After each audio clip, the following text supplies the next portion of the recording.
Good morning, everyone. Thank you so much for coming. I'm Sarah Kretschmer, Resource and Education Supervisor with the Onslow County Partnership for Children. Each year, the Onslow County Partnership for Children hosts Family Services Day. This is a one-day event that occurs twice per year.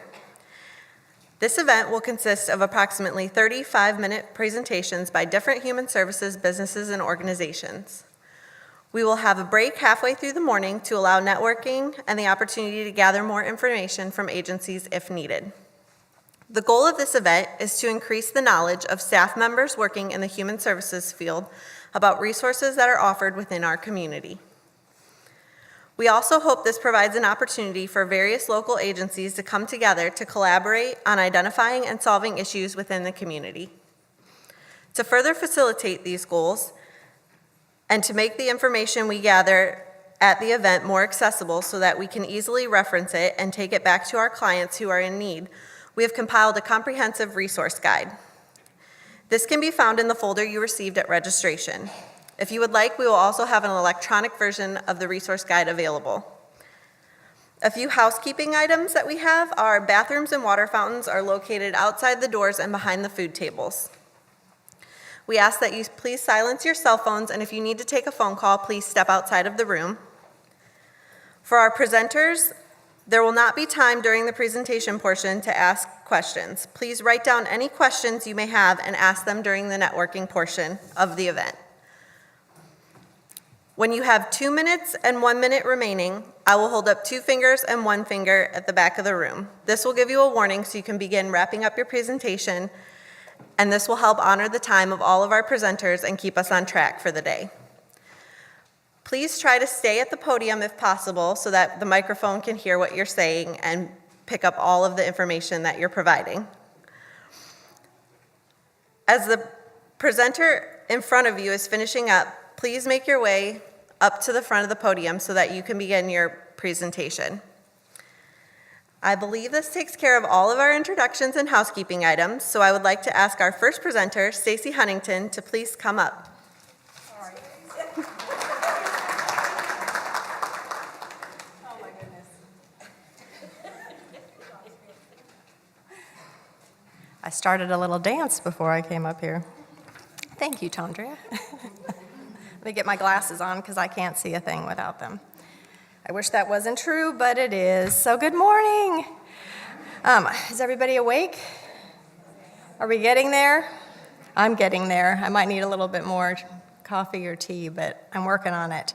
I am Stacy Huntington. I work at the Onslow County Partnership for Children, and I have the pleasure of serving families in our community with parent education.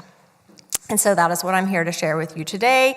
3 things I want you to either write down or remember. The first one is where you need to go to register for the things I'm going to talk about today, which is www.onslowkids.org. Remember that. Number 2, if you have questions after this meeting today, or you meet with a family and you have a question and you can't remember what you needed to do to refer families, please call me, Stacy Huntington, at 910-333-0654. And the last one is, all parents and caregivers can benefit from parenting classes. I like to share that because I think sometimes we think it's only for those parents that are going through struggles, but I think, in my opinion, and Tondria, who will be after me, will share the same thing, it is for everyone. So with that being said, we have 3, but really 2 things that I want you to take away. We offer Triple P Positive Parenting Program through the Partnership for Children, and we offer 2 different options. One are seminars and one are groups, and you can go to the website to view the different options and what they are. And you can go to the table in the back, and you can pick up one of each of these brochures, although I believe they have them in the back put together. So if you pick up one, you're going to get both. The next thing is we have Circle of Parents. Circle of Parents is a support group for families. Our specific support group is for those that have children with special needs. So does anybody have or work with children with special needs? Yay! Okay, there you are. I know you. So make sure that you pick up this flyer and you take it to your families. The other important thing to note is that for our particular services, they are for families with children 0 to 5. So hopefully that you all might be serving children with 0 to 5 out there. Hands, maybe. Oh, there we go. Okay, that's good. Yay. So I wanted to thank you, and I think I made my 5 minutes. I might even be a little bit shorter. Yep, bonus, because I think Tandria will talk more, so yay. Okay, thank you so much.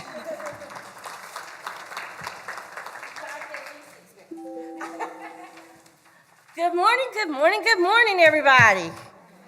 How y'all doing? Good. So I'm Tandria Leach from Pierce Family Development Center. So we're known to be in the Little White House on Cheney Avenue.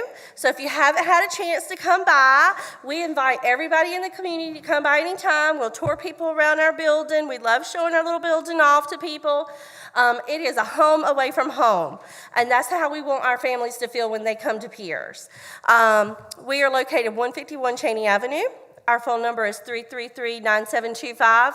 If anybody ever needs to ask questions, feel free to call me. I'm available. So we have 3 distinct programs at Pierce. We have parent education, just like what Stacy was talking about. We offer a variety of parenting classes free of charge to anyone in the community that wants to take them. They do not have to be ordered by court, probation, DSS, or anyone. Anyone can come and take a class. You could be a foster parent and want to take a class. You could just be someone thinking about becoming a foster parent or having kids coming into your home as a caregiver and you want to take some classes. They're free. Come. You can self-refer yourself. We love having you. We also have adolescent parenting program, which is a very unique program. We love our teen moms and dads. We love nurturing them and helping them to become the best parents they can be. And we really love preventing a second adolescent pregnancy.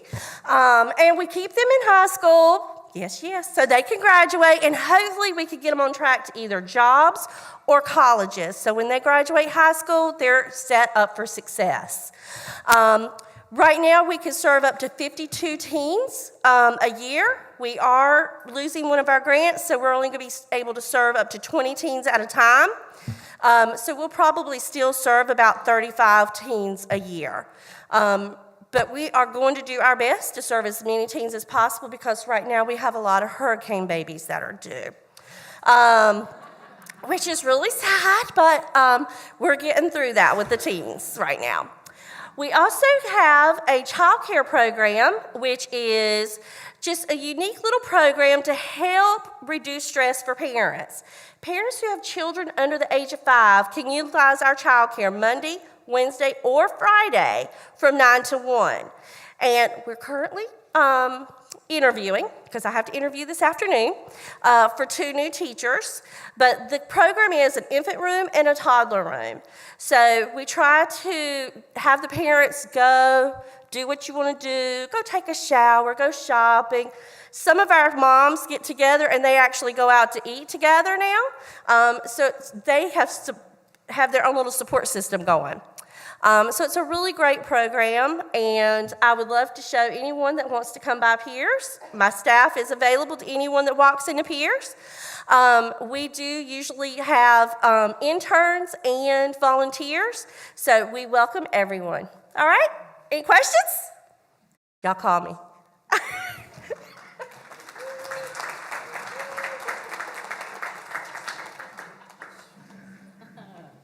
Tandria, you are a hoot.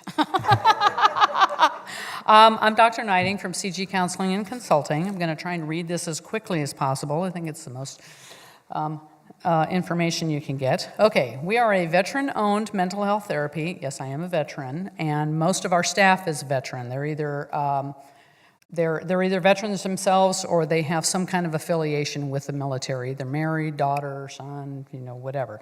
So we're definitely very veteran. Okay, so we currently have 10 therapists. I'm not going to use this. This is making me confused. Okay.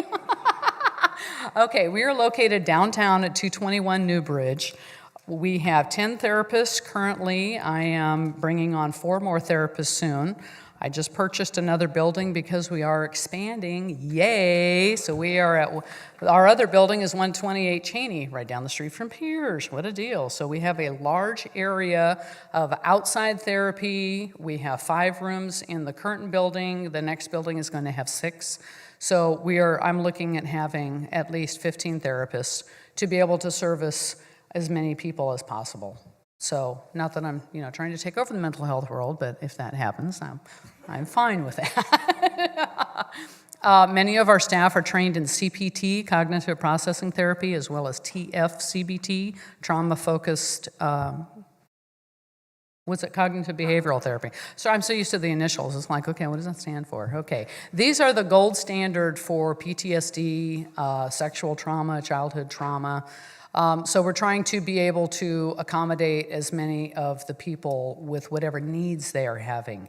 If you have a mom who is like, oh my God, I can't come to therapy, I have kids. Bring your kids. We will accommodate your children. Many times I have interns that are working with me as well, so that I could be seeing the mom and an intern can be working with the child in a room that has the door open so that, moms that aren't feeling safe with, your kids, you can, have that. We have an outdoor therapy where it's very relaxing. Sit outside, have some sunshine.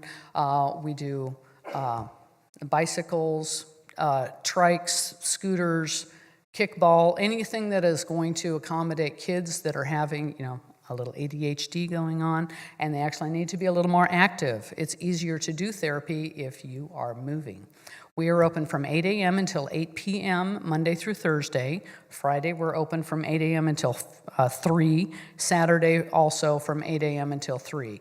So many of these people who are like, oh my God, I don't want to pull my kids out of school. That's not a problem. Come in the afternoon.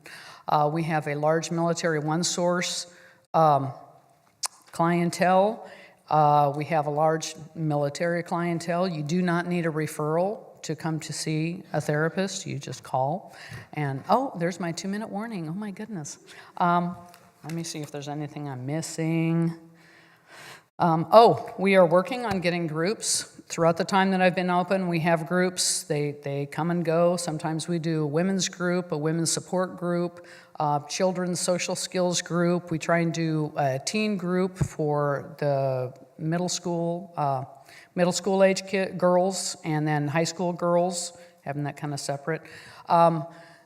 Everybody tells me that, oh my God, we want to do groups. We want to, Kim, do you have groups? You have groups? Yes, but if the parents don't bring their kids, it doesn't do you any good. So we're working on trying to figure out some way for that to work, because I do have the area now to be able to have groups that is going to be much more interactive. But I don't think I have anything else. Anyway, okay, thank you.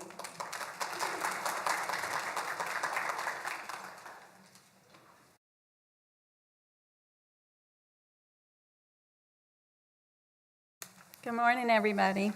I love Tandria to death, but girlfriend, you're a hard thing to follow. I'm not a morning person.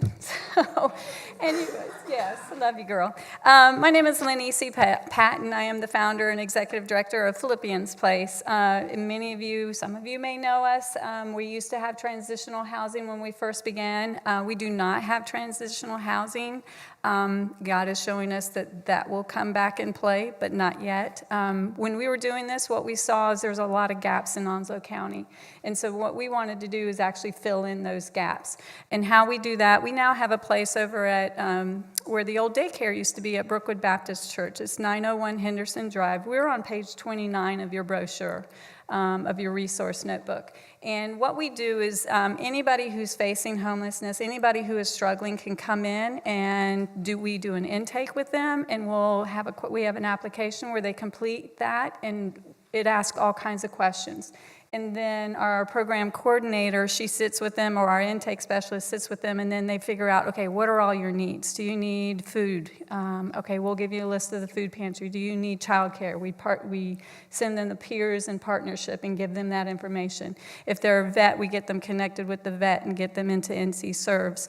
If they need transportation, we do transportation. So we provide them with any and all resources that we have. And then what we have an earnings program, and in our in the brochure, it talks about how they can do earnings. We give them $7 an hour the first 50 hours that they come and participate in our classes. And then they can use that in our store. We now have a thrift store, but we call it a resale store. Because it doesn't look like a thrift store. So they can turn around and buy anything, all the essentials that they need. And that was one of the gaps. People go into the shelter, they move into the place, they save enough to get into their place, but then they don't have any money to buy furniture. And so they can now work with us while they're in the shelter and then purchase all that they need, which they can do with about $250, $300 that buys all their furniture, dishes, towels, linens, everything that they need for their apartment. Just to give you an idea, last year in 2008, we opened in May, end of May, and then go ahead and subtract a month because of flow. So about 6 months, less than 6 months, we served 98 people. Out of that, 67 were female, 31 were male. The highest percentage, 29 of those were in their 30s, and then 23 were in their 50s. It's not what you think. It's mostly female in Onslow County. Out of those 98, 48 of them were actually homeless. And we were able to house, get them into a shelter either in our county. If our county was full, we actually get them into a shelter in another county if they will go and if they'll let us take them. 18 of those people we were able to get housed. Out of those, the resources that they provide, when they leave us, they leave with something. They might not come back and do our program because they want the handout, not the hand up. We're not a handout. If you want the finances and you want to use that funds, then you need to participate in our program. Our Bible studies are all geared towards people who are in this mess. One is called Address This Mess. One is called God of Second Chances. One is called, I forgot what it's called. Anyways, it has to do with getting them back on their feet. And then we teach budgeting. In order for them to spend their money, their earnings, they have to take the budgeting classes, and we have 4 of them. 61% of the people that came through our doors got food information, needed food. 70% needed housing or shelter, so we provided that information. We give them lists of all the different houses in the county. Transportation, 46% didn't even know about our transit system, so we give them that and go over that information. So we have a monthly schedule of classes that we could send you guys. Sam, I'm going to throw you out. You don't know I'm doing this stand-up. Before this, no, that wasn't standing up. I don't think so. They need to see you. She's my program coordinator, so that's who people need to be referred to. Whenever you have a client, they need to call our number so they can schedule an appointment. Don't call Lanisi. Lanisi's doing all the other stuff. We have a newsletter over here, and we also have brochures. If you want a class schedule, give us your email, and we can get that to you. And then we also have these need assistance flyers that I'm actually getting ready to leave and pass out to the people in New River. That if anybody needs assistance, this tells them what they need. So if you run into a person that needs assistance, this is what you would hand them, and it tells them, okay, if you need furniture, you need food, you need financial assistance. We do assist with financial assistance, but again, they have to earn it first. We've paid deposits, we've paid back electric, we've paid people to get their driver's license, to get their birth certificate. We've done all that, but obviously they've earned it first. So if you have people that have financial assistance, we will assist them, but again, they have to earn it first. It's not just a handout. I also have some brochures over on the table as well. So if you have any questions, I'm going to be leaving. See Sam. And that's my volunteer crew with her, so yay. All right, thank you.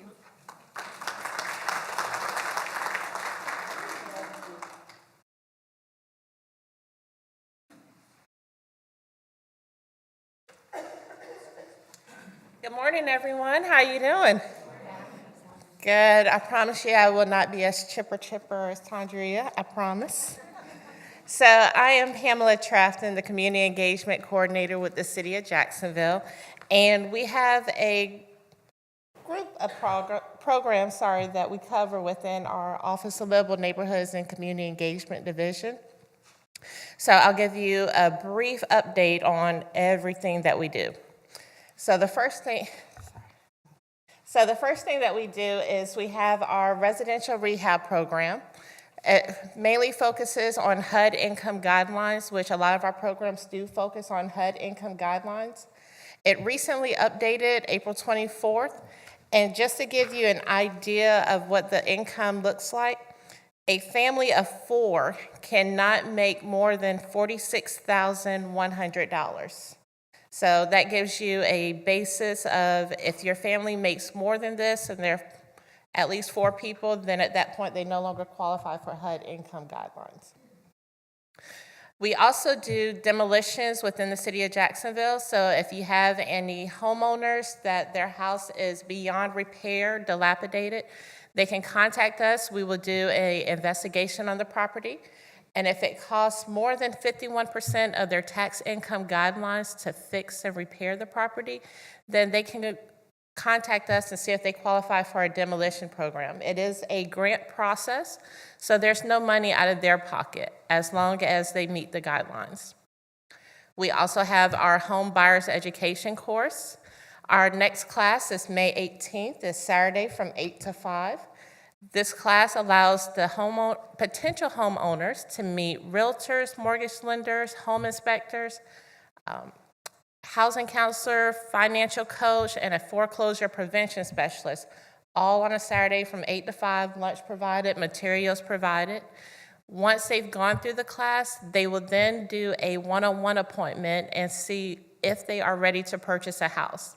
We just did an open house last week for National CDBG Week at 310 Sherwood Drive. So if you're driving, heading towards Marine Boulevard where Dunkin' Donuts is, it's the neighborhood right behind Dunkin' Donuts. There's a brand new house that's been built for a potential homeowner. What else do we have? I'm over the youth council. So if you work with high school students, come see me. We have our last event this June. We'll do a senior send-off for our seniors that are graduating. And then over the summer, we do Summer Empowerment Series, which takes into effect life skills. And then we kick back off in September. And I think that is it. I told you there's a lot that we cover. So, but if you have any questions, give us a call. My number is 910-938-6551. Thank you.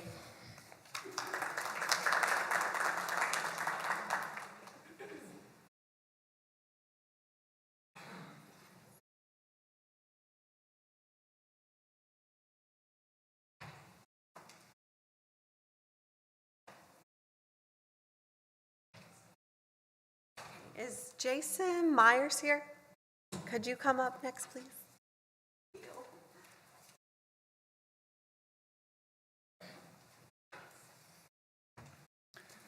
Hello, I'm Jason Myers. I'm representing Coastal Horizons today. Coastal Horizons has been around for a good time, since the 70s. We offer a whole bunch of different services throughout the numerous counties that we serve, from the South Carolina border all the way up into Carteret County to Duplin and Onslow, a lot of southeastern North Carolina. Specifically, what I'd like to talk about today is our programs that we have here in Onslow. Primarily, we have intensive in-home and intensive family preservation services. With intensive in-home, with both services, really, we believe in the whole of the person.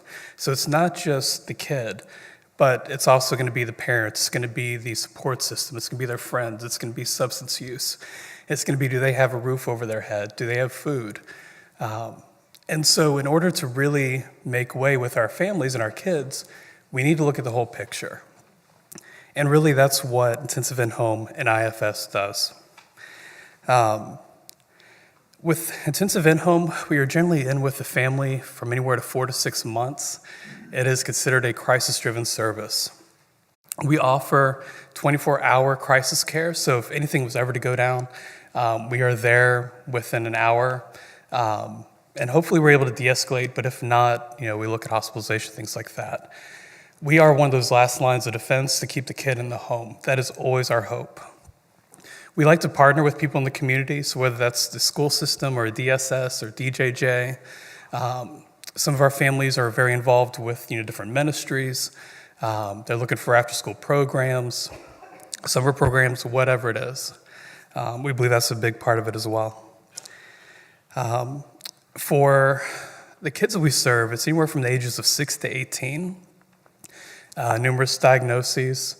I'm very proud to say that we do work with the Duke Collaborative with TFCBT. So most of our clinicians are certified nationwide, and all of our clinicians, as well as our QPs, are trauma-informed counselors. Generally, it's about 3 people that'll come in. We have a team lead, who's the head therapist, followed by 2 QPs. And the idea is just the dynamic of personality.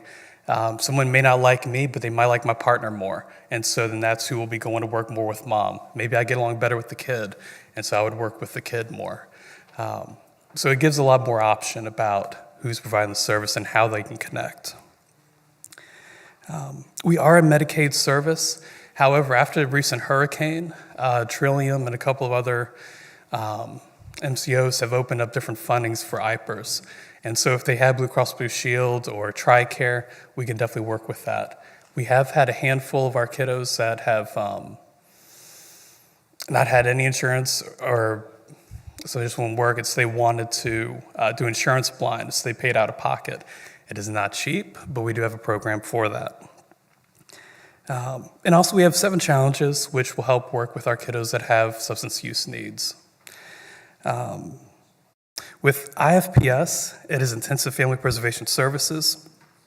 It is a program that normally DSS will recommend a family. We work with them for 4 to 6 weeks. And what I really like about that is that it has a $600 fund built into it. So intensive in-home, we try to link the best we can, but with IFPS, they have $600, so whatever the family needs, we can work on. So that's bedding, that's extermination, that's food, that's dishwasher, whatever it might be. And they work with the entire family, try to keep that kid within the home. Outside of that, I have my little ducky friend here. On June 1st at Jungle Rapids, we are holding our fundraiser. We are a nonprofit. And so to help fund our rape crisis and our youth shelter, we have this amazing thing. And if you can imagine thousands upon thousands of ducks going down the slide, and it's kind of like a little race, a little derby. There are some phenomenal prizes. First 13 do win prizes. Top prize is $10,000. I do have a way that you can adopt a duck, and I love how they put that. And I'm just right over in that corner. If any of you are interested, again, my name is Jason Myers. My phone number is 910-833-2257. And with referrals, questions, or whatever, feel free to give me a call. I'm very invested in my teams, which we do have a diverse amount. Some are military, some speak Spanish. So we try to get the whole collective there. And I appreciate y'all's time. Thank you.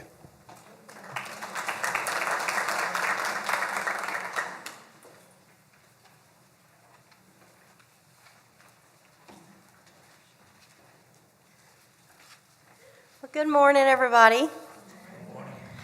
My name is Susan Cornett, and I apologize for my accent. I am from Johnston County, but I'm a little bit proud of that, actually. Again, my name is Susan Cornett. I am the program director and clinical supervisor at Jacksonville Treatment Center, and we're located on 806 Bell Fork Road, not too far from Highway 24, Camp Lejeune Boulevard. I am a licensed clinical addiction specialist, licensed professional counselor associate, and a certified clinical supervisor intern. That just means I paid a lot of money to take tests, essentially. But Jacksonville Treatment Center has been around the area for approximately, I think, 15 years. I personally have been there for a year this month. We are an outpatient treatment program for opiate-dependent adults aged 18 and older, male and female. What we do is we provide outpatient methadone and buprenorphine medication-assisted treatment. Individuals, to get started, would just call our number, and that's 910-347-2205. and just state that they are in need of services. We are primarily just for opiates. However, most, if not all, of the individuals that we serve tend to need assistance ceasing from cocaine or some other form of illicit substance.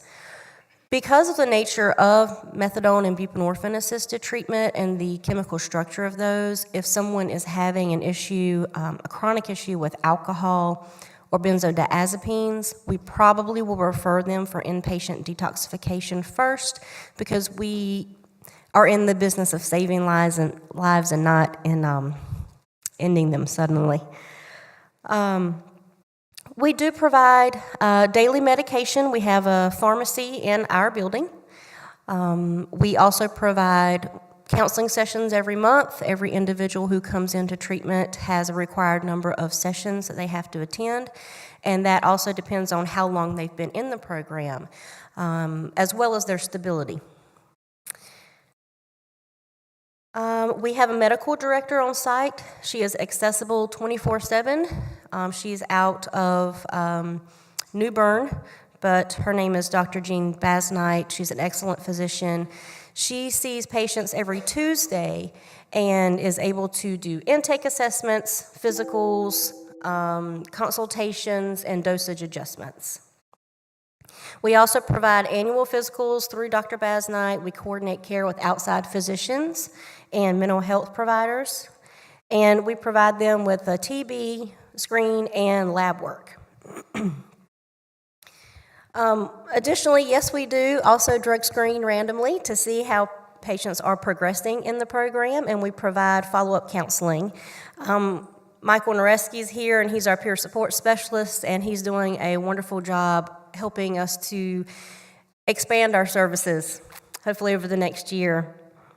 We are CARF accredited, and we're fully compliant with the DEA, DHSR, DHHS, SAMHSA, and the North Carolina Substance State Opioid Treatment Authority.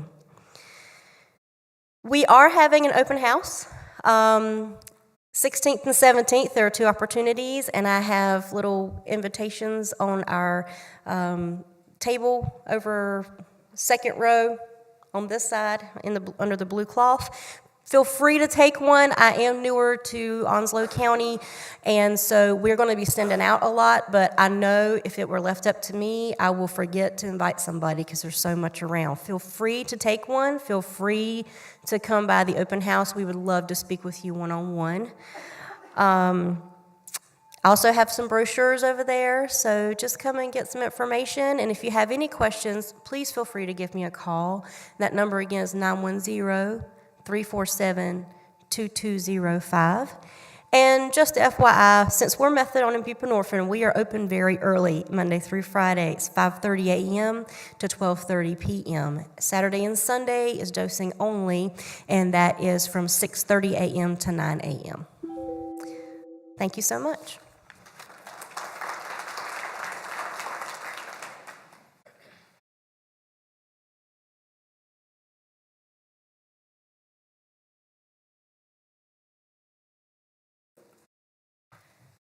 Good morning. My name is Emily Laska, and I am one of the counselors at Vocational Rehabilitation. Vocational Rehabilitation is an agency that's been around since 1920. It's in every state, and in our state, we're under Department of Health and Human Services. What we do is help people with disabilities reach employment goals. So every service that we provide is with their end employment goal in mind. We also assist employers with helping them to hire qualified individuals who may be coming through our program. So all of our services are around assisting individuals who have been diagnosed with a chronic disability return to work. Hi, I'm Jessica Walston. For an individual to be eligible for our service, they have to have a physical, a mental, a learning, or an emotional impairment, and that has to be linked to limitations to employment. Of course, all of that has to be documented, and it's a requirement that the individual stays within treatment throughout their rehab process. They require, a client would require for VR services in order to obtain and maintain employment, and Sam will talk about the different types of services in a minute. But the process is an individual can call in or they can walk in to our office. Our number is 910-455-1445, and we're located off of Office Park Drive. So they can call in and make a referral, give us a little information about themselves. Then they'll schedule an appointment to meet with a counselor or casework tech, and we'll begin the application process. We'll get some demographic information, where they're receiving treatment, and then we'll gather some consent and request for those records. Once the counselor receives the records, we have to make sure that it is documented and it's DSM-5, whatever that term is, regulated, whatever. It has to be legit. And if further evaluation's needed, we can refer them for that service. They have to have they have to want to work, and so we have to have a job goal in mind, and then we would develop a plan shortly after that. Pull this up a little bit for me. All right, I'm Samantha Page. I'm on the transition caseload, so I actually work with high schoolers who have an IEP up until about the year 24 of age. So I work with the younger population, so still, if anybody knows of anybody to refer, please do. I'm going to talk about some of the services that we offer. They are used to help reduce the barriers to employment that any of our clients have, and they can be done before, during, or after they've been hired, up until we successfully close them out. We have physical restoration services for those having a physical disability. We can help with treatment, surgery, some physical therapy or occupational therapy, prosthetics, and short-term assistance with medication. Mental health restoration with therapy and treatment, also with some short-term help with medications. Vocational counseling and guidance with the counselors that we do to help our clients understand some of the barriers they have just going in to look for jobs and things like that. We also have vocational training, whether that be community college level, vocational level, and we also do some job coaching services with that. We have rehabilitation technology. We work with our engineer to see if there's any assistance that they may need in or around employment to help them be successful, such as assistive technology and augmented communication. We also have employment services such as job readiness, job search, follow-up, and placement, and then support services to help them be successful, which can include work clothes, occupational equipment and tools, and transportation if they need it. So if you know anybody that could use our services, we have a lot to offer, and please give us a call at 910-455-1445, and we would be happy to help. Thank you.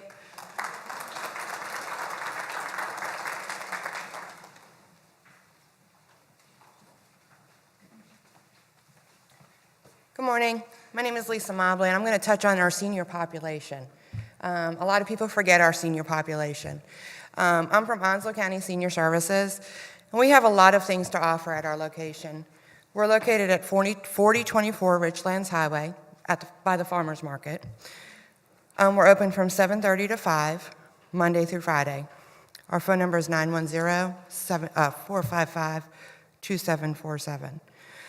Just to touch on a little things that we have to offer, we offer our New Life Enrichment Daycare. That serves seniors over the age of 60 that need supervisory care. They might be suffering with Alzheimer's, dementia, things like that. We offer in-home aid services, providing care for personal care and household chores. That is a grant-funded program. We offer Meals on Wheels, providing a hot meal to seniors within the community. We offer our nutrition sites, where the seniors can come to our location or 4 different sites throughout the community to get a hot, nutritious meal. We offer transportation through outs. We offer medical transportation. And we also have a lot of clubs and activities at our agency, such as wood carving, art class, crocheting, bingo on Friday. They love bingo because they get a can of peas. We have about 100 participants that come out on Friday for bingo. We offer exercise classes.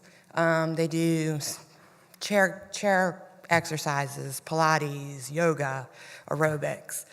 We have exercise equipment that they can come and use as well. One big event that we're working on and we're very excited to do is we're stomping out elder abuse. On May 29th, we're having an elder abuse walk at our location at the farmers market from 9:30 to 11:30.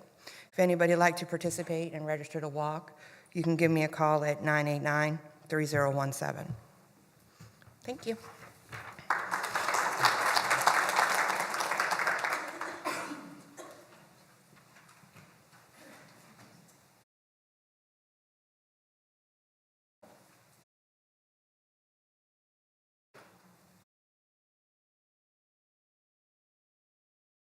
Is anyone here from Jacksonville Recreation and Parks? Okay. We also put in your folders a Onslow County, places to play in Onslow County map. So within your folders is this nice little handout, and it includes all the places, parks that have canoe landing, beach access, multi-use park, playground, public garden, skate park, and a story walk. So this is a really great tool for especially new families coming to the area. I know I found this about 2 weeks after I moved to Jacksonville, and it was the greatest thing I think I found. I was able to take my daughter to different parks every week because at the time I wasn't working, so I found it really helpful to just get to know the area, and so I think this is a great resource for our families, especially our new families to the area, to be able to learn the new places in our county and have access to where they're located and how to find them. And also on your table is a DPIL handout, and Lisa Davis will be speaking about that later, and that is the registration form for Dolly Parton Imagination Library. So next is Andy Webb.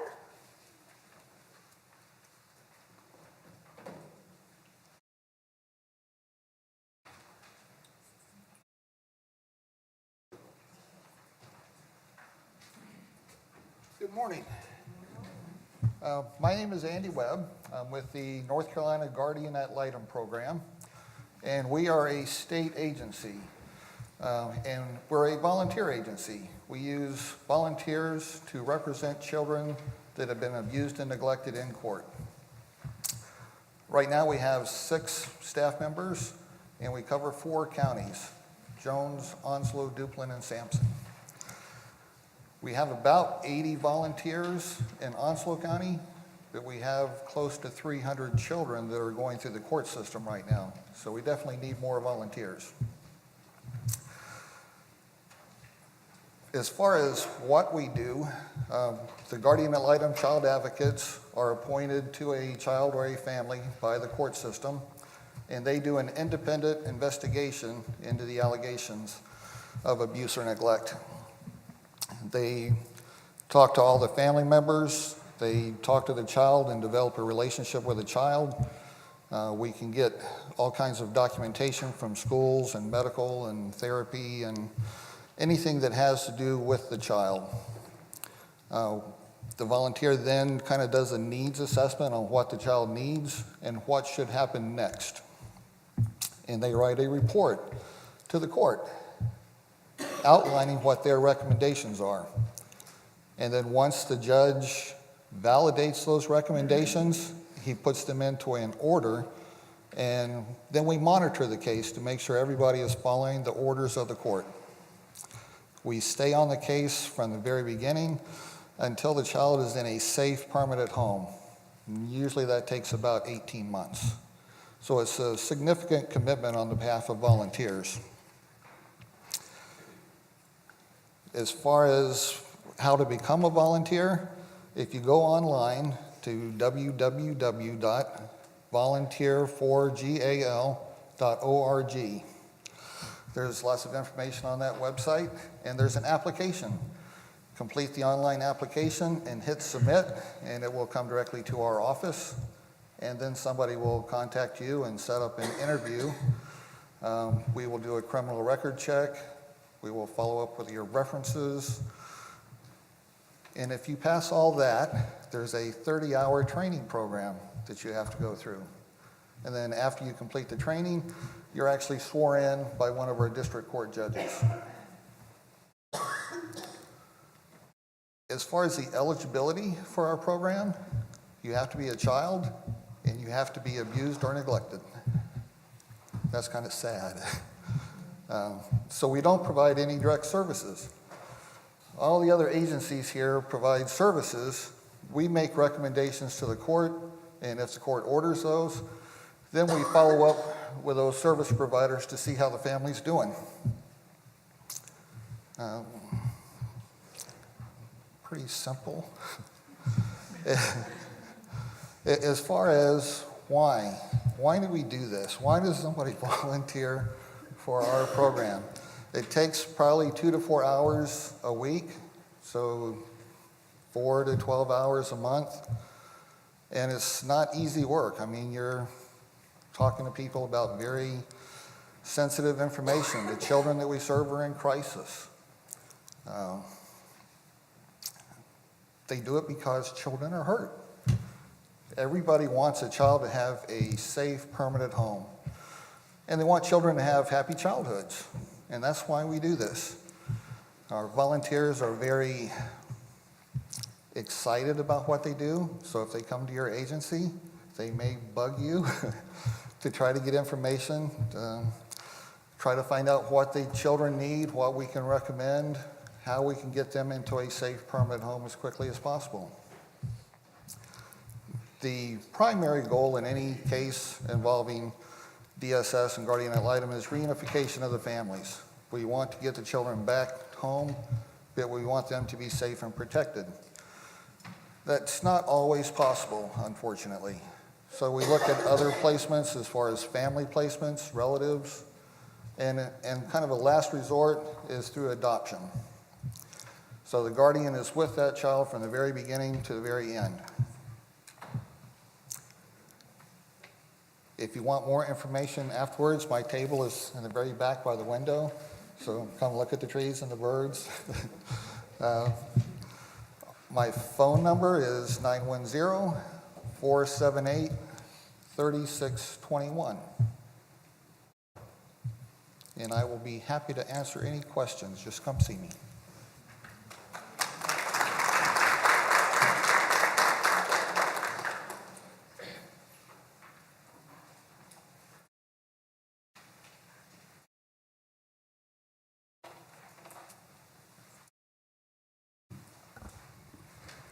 Good morning. My name is Jenny Ormsby, and I work with the Family Member Employment Assistance Program on base at Camp Lejeune.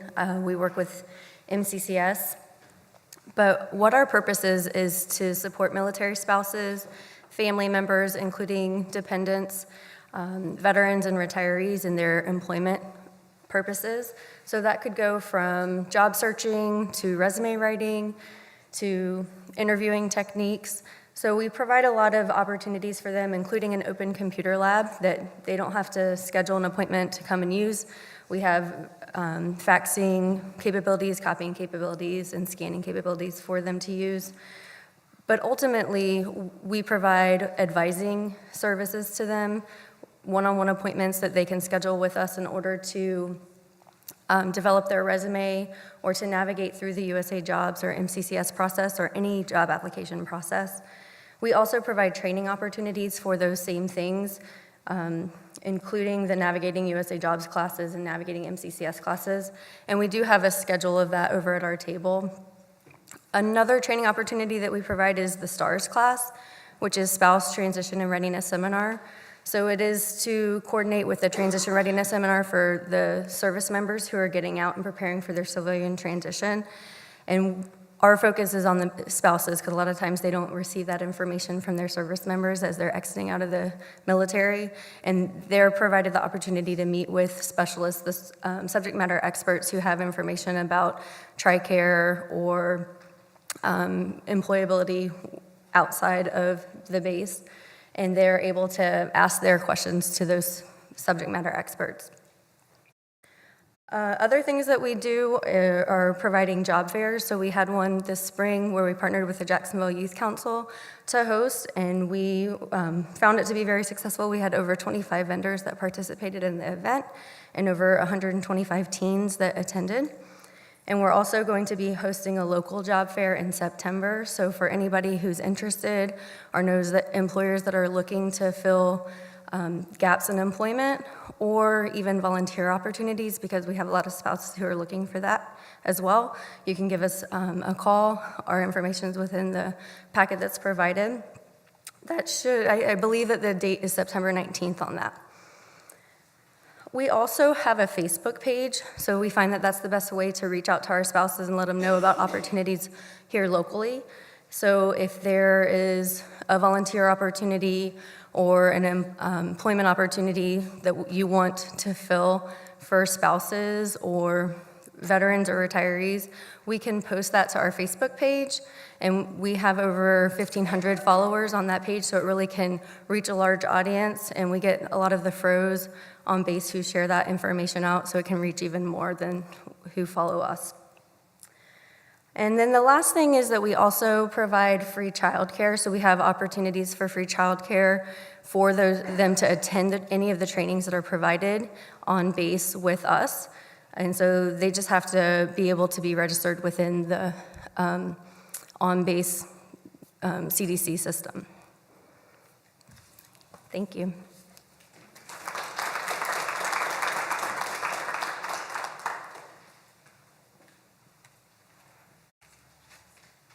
Right, let's get motivated. All right, I want to be up in there. How many of you, this is your first time here? All right, well, welcome. Isn't it a great day to be an American? You know it is. All right. My name is Paul Siverson. I'm your Veterans Outreach Program Specialist for the Jacksonville Vet Center. What we do, we are part of the Department of Veterans Affairs healthcare system. I don't really need the microphone, do I? Nope. All right, if I did, I'd probably blow you out the room. Anyway, we are part of the Department of Veterans Affairs. However, the only thing we provide are counseling services. We don't provide any direct medical work. We don't provide any medication prescriptions or anything like that. Strictly social work. I am not a licensed counselor. After 30 years in the Marine Corps, you don't like my kind of counseling. So I do the outreach for it because, as you can see, I like to go out and speak. I'm motivated. You all motivated? Yeah, right, you are. All right, so what we do is we provide counseling services. And our counseling, we are set up by Congress to provide counseling services for combat veterans and their families only. All right, non-combat veterans must go to the VA clinics for counseling. Direct combat service doesn't mean you had to be physically in combat, just in theater somewhere. That qualifies you. The one exception to the combat rule is anyone seeking counseling for military sexual trauma. That does not have to be combat related, only service connected. So that's one exception to the rule. We currently have 6 counselors on staff, and we're getting one more coming in shortly, we hope. Some of the services we provide are individual counseling, group counselings, marriage and family counselings. We help with substance abuse counseling. We're also a great resource provider. We help veterans make liaison with other parts of the VA. We help them get enrolled in health care. We help them find employment. We help them file for benefits. We don't do it directly, but we do it working with other agencies to help them get what they need. If a non-eligible veteran came to the Vet Center in crisis, we wouldn't kick him out the door, though. We see everybody. So if a non-combat veteran walked in the door and was suicidal or homicidal, we would bring him in, see him, and then we would have to refer him out after 5 visits. An eligible veteran can be seen for as long as they want. It's free, too. This is part of VA, so there's no charge for this. And they can come as many times as they want. We have clients coming for several years because they like the environment of the Vet Center over other parts of the VA. We encourage families. We encourage children to come. And we can do it as a group. We can do family counseling as a group, or we can do it individually. However, the veteran wants to do it. Our records are confidential. They are so confidential that even though we're part of the VA can't get access to them. So, if a veteran was coming to the vet center, say for PTSD counseling, and went to wanted to upgrade or file for a claim, and they went to a veteran service officer, filed their claim, the VA would pull all the medical records except for ours. They can't view it. Nobody can view ours, DOD or the VA. So what a veteran has to do is get a hard copy, come in and see their counselor, get a hard copy, and mail it along with their claim. The only way a record leaves the vet center is if the veteran signs a consent form to have it leave. No other way. We have a lot of groups that meet. We have PTSD groups that meet. We have a yoga group. We have an art therapy group, which really is taken off. We just started a guitar group for people who want to learn how to play guitar or increase their abilities to play a guitar. We didn't know how that was going to take off. The first day we had it, we had so many people, we had to split 2 groups. So it's very popular. There are actually over 300 vet centers located around the United States, and you can find them by going to va.gov and just clicking on location. I have information on my table. 2 things about the vet center that the rest of the VA can't do. One, to get into VA healthcare, you have to have an honorable discharge or general and honorable conditions. Vet centers are mandated by law to see veterans with any type of discharge. So if you have a veteran that has an other than honorable or a bad conduct discharge or whatever, we can still see them at the vet center. We have to see them. Not eligible for anything else in the VA, but we can see them. The other thing is back in 2013, Congress opened up vet centers to active duty. And they did that because they realized a lot of people on active duty were not going to the counseling centers on base. So they opened up vet centers to the active duty. They still have to meet the eligibility requirements for combat service or MST, but they're eligible to use it. Trying to cram 30 minutes into 5 minutes here. Good thing I'm from New York and I can talk fast, right? Actually, I tell people I really am from the South, South Brooklyn. So that qualifies me as a Southerner, I guess. Of course, when I go back to New York, they kind of like, which I never do. I joined the Marine Corps to get out of New York. I have lots of information over here on the Vet Center. I'm about to get the finger. What are you all thinking about? All right. I have lots of information over here. Please come and visit the table. I got resource guides over there, which are great for the whole state of North Carolina. Provides resources for families and the veterans. Come on over and visit me. Appreciate what you all do. You know, the reason we do this, this isn't just a job for us. We have a passion, right? Everyone in this room has a passion for taking care of people. One thing about Eastern North Carolina, you fall in one of 3 categories. Either you are a veteran, you're related to a veteran, or you know a veteran. Anybody here don't fall in one of those 3? Absolutely not. So you have a passion for taking care of people just like I do. I mean, I don't have to. I'm going on 70 years old. Look, I'm still out here having fun. This is fun. This ain't work. This is fun, right? We all have fun when we go to work in the morning. They say if it's work, it ain't fun. Or if it's fun, it ain't work. How does that think? So, again, I want to thank you all for coming today. I really enjoyed coming to these, getting the word out around the community about what the Vet Center is. Utilize us, come and visit, learn more about our services, and thank you very much.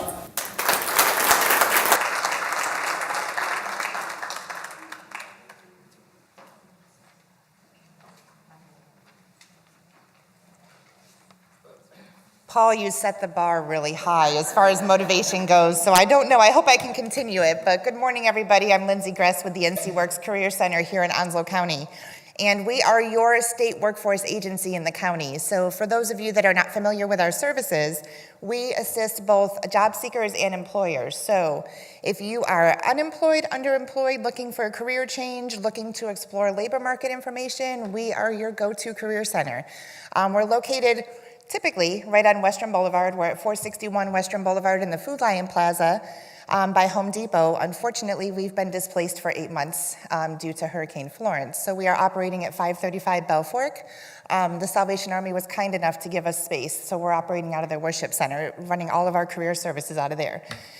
So please come see us. We hope to be there only for another month or so. We love it there, but we really want our space back. So come see us. We do have computers available, and we have computers available for the job seekers and the employers to use, but mainly for the job seekers to work on resumes, online applications, and to also come in. We have an employability that runs when we're in our normal center on Western Boulevard from 9 to 1 Monday through Friday. And that is taught by a Coastal Carolina Community College HRD instructor. So she sits down with individuals that are maybe requiring some additional assistance on the computer, need some help with their resume, needs help with registering with NC Works Online, and completing those online applications, because we know those are not a fun process to go through. So we do have individuals that can help. We also have career advisors on site that can sit down with those job seekers one-on-one and really help in the process. So if you're looking for a little bit more assistance, you don't have to have an appointment. You can just walk in. We are open 8:30 to 5 Monday through Friday. While we're at the Salvation Army, we do close at 4:30 on Wednesdays for the time being. But again, those job seekers can come in, sit down with a career advisor. If they don't know what they want to do, we have some great assessment tools that can help them, kind of see what path would be good for them based on their interests and their personality. But really assist in the process, anything as far as employability skills goes. We also teach workshops. Currently, right now, starting in about 24 minutes, we have the art of applying for a state job. So if you know anybody who's interested in getting a job with the state, with North Carolina, we do offer this workshop. We're going to start running it hopefully once a month. And we have an individual from Department of Public Safety that comes in and teaches that. So if you know anybody that's interested, tell them to call our office and we can get them registered. And that's typically about a 1 to 2 hour workshop, just depending on how many are attending and how many questions there are. We also offer workshops on resume writing and interviewing skills. And then as far as employers go, we do meet personally with employers. We assist them with posting their jobs on our state labor exchange, which is www.ncworks.gov. And those employers can post their positions, and we always say, the more you put into NC Works Online, the more you're going to get out of it. So we do encourage both our employers and our job seekers to be very specific about your job descriptions. And then on the job seeker side, as far as your resume, you want to be very detailed as far as the information you're putting in. It allows us as staff to better match the candidates with the job openings, but it also allows the employer to go in and search for those qualified candidates based on keywords that they're putting in their job descriptions. So I know we've all heard this for job seekers, is keywords are very important, and that rings true with NC Works Online as well. So we do work closely. We can also do referrals for those employers. So what we do is we screen candidates for employers. So this is an opportunity to get your application sent directly to that employer instead of it maybe sitting out there in the online world, kind of hanging out and figuring out, are you ever going to hear back from this employer? So we do have those direct contacts that we can do some follow-up with you. We also have disabled veteran outreach program specialists that work directly with veterans who have significant barriers to employment. So those significant barriers may be homelessness, it may be lack of education, or a recently transitioned service member who is trying to transfer their military skills to the current workforce. So we do have those, we call them DVOPs because we love our acronyms as much as the military. We call them DVOPs, and those DVOPs will sit down with those veterans and provide individualized career services. We also have a Hurricane Florence Disaster Relief Employment Program. And we have a program specialist that is helping individuals who have been impacted, affected, lost their job due to the hurricane. They've been dislocated from work for a period of time, or they're looking for work. So we have, again, they help the job seeker. They're working with local government positions and nonprofit, and they're able to take those affected job seekers and put them into these positions that are doing work in recovery efforts following Hurricane Florence. So I do have some flyers on my table when we get a break, so come by and see me if you have any questions about the hurricane program as well. And just so you're aware, June 4th, we are doing a job fair. We do 2 job fairs a year. We call it a Veterans Job Fair, but from 10 to 11, it's open to veterans, and from 11 to 2, it's open to anybody in the community. Right now, we have 75 employers registered.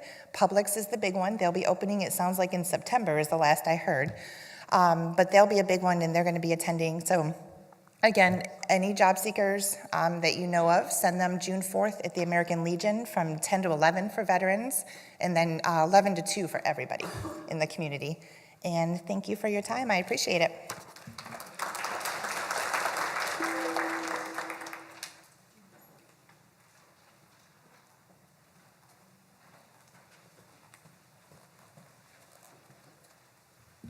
Hi there. I'm Sabrina Adelin. I'm with Coastal Carolina Community College. I work with a program called WIOA. Raise your hand if you know what WIOA is. Love you, Tanya. All right. WIOA is your tax dollars hard at work getting people trained and employed as quickly as possible. That's pretty much it in a nutshell. What can we cover? What kind of training can we cover? Well, we can go short term, so a certification. We can go long term, like a 2-year degree, or we can go OJT, which is on-the-job training. People that don't want to learn in a classroom and they want to get to work right away, we can assist them with that. What kind of things can we assist with? Well, we can cover the cost of books, tuition, supplies, exams, childcare, transportation. So depending on the needs of the individual, we can assist with multiple things. We have 4 populations that we serve. I'm going to talk about 3. Nicole's going to talk about one of the populations. The population that I serve is called the military population. It's the spouses, the veterans, and the transitioning military members. The other population is dislocated worker population. This is somebody who's been terminated, somebody who's been laid off, or somebody who has recently moved, perhaps with a spouse, and has had to leave a job.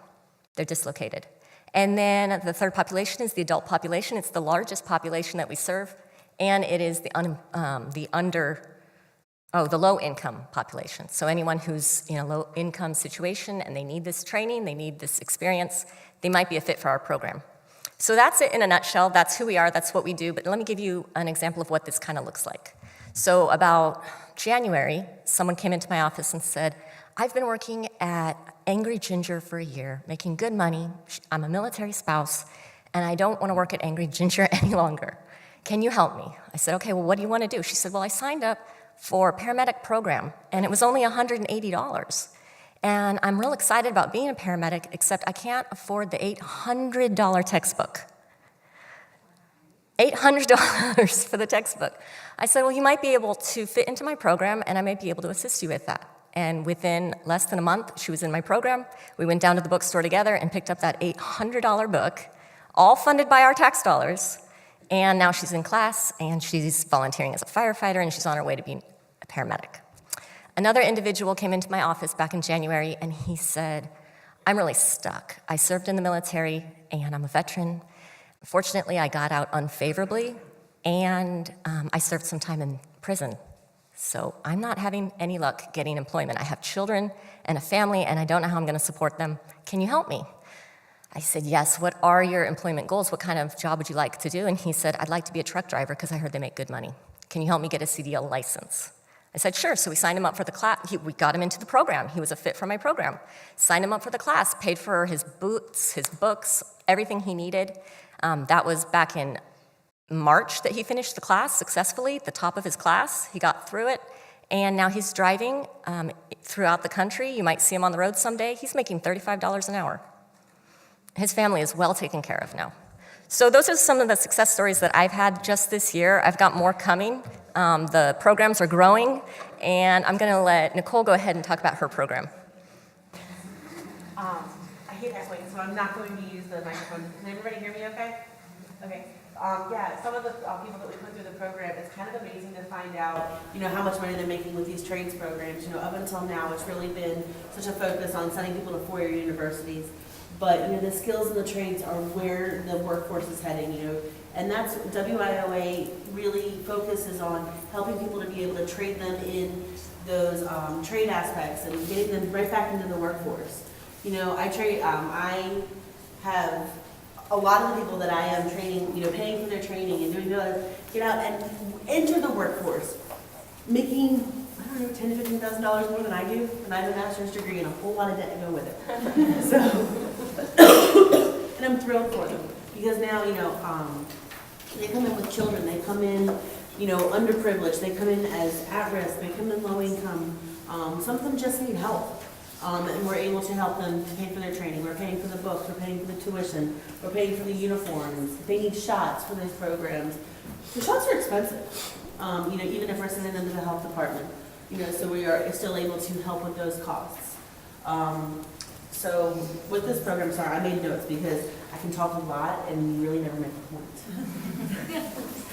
So with WIOA, Serena spoke to the military program, the adult program, the dislocated worker program. We're also very lucky to have the out-of-school youth population with Coast Carolina Community College. We got that contract about 5 years ago. And the out-of-school youth program focuses on students who are between the ages of 18 and 24 and not attending school. They can be high school dropouts, they can be parents, they can be pregnant, or just parenting. They could have been involved in the juvenile or adult justice system.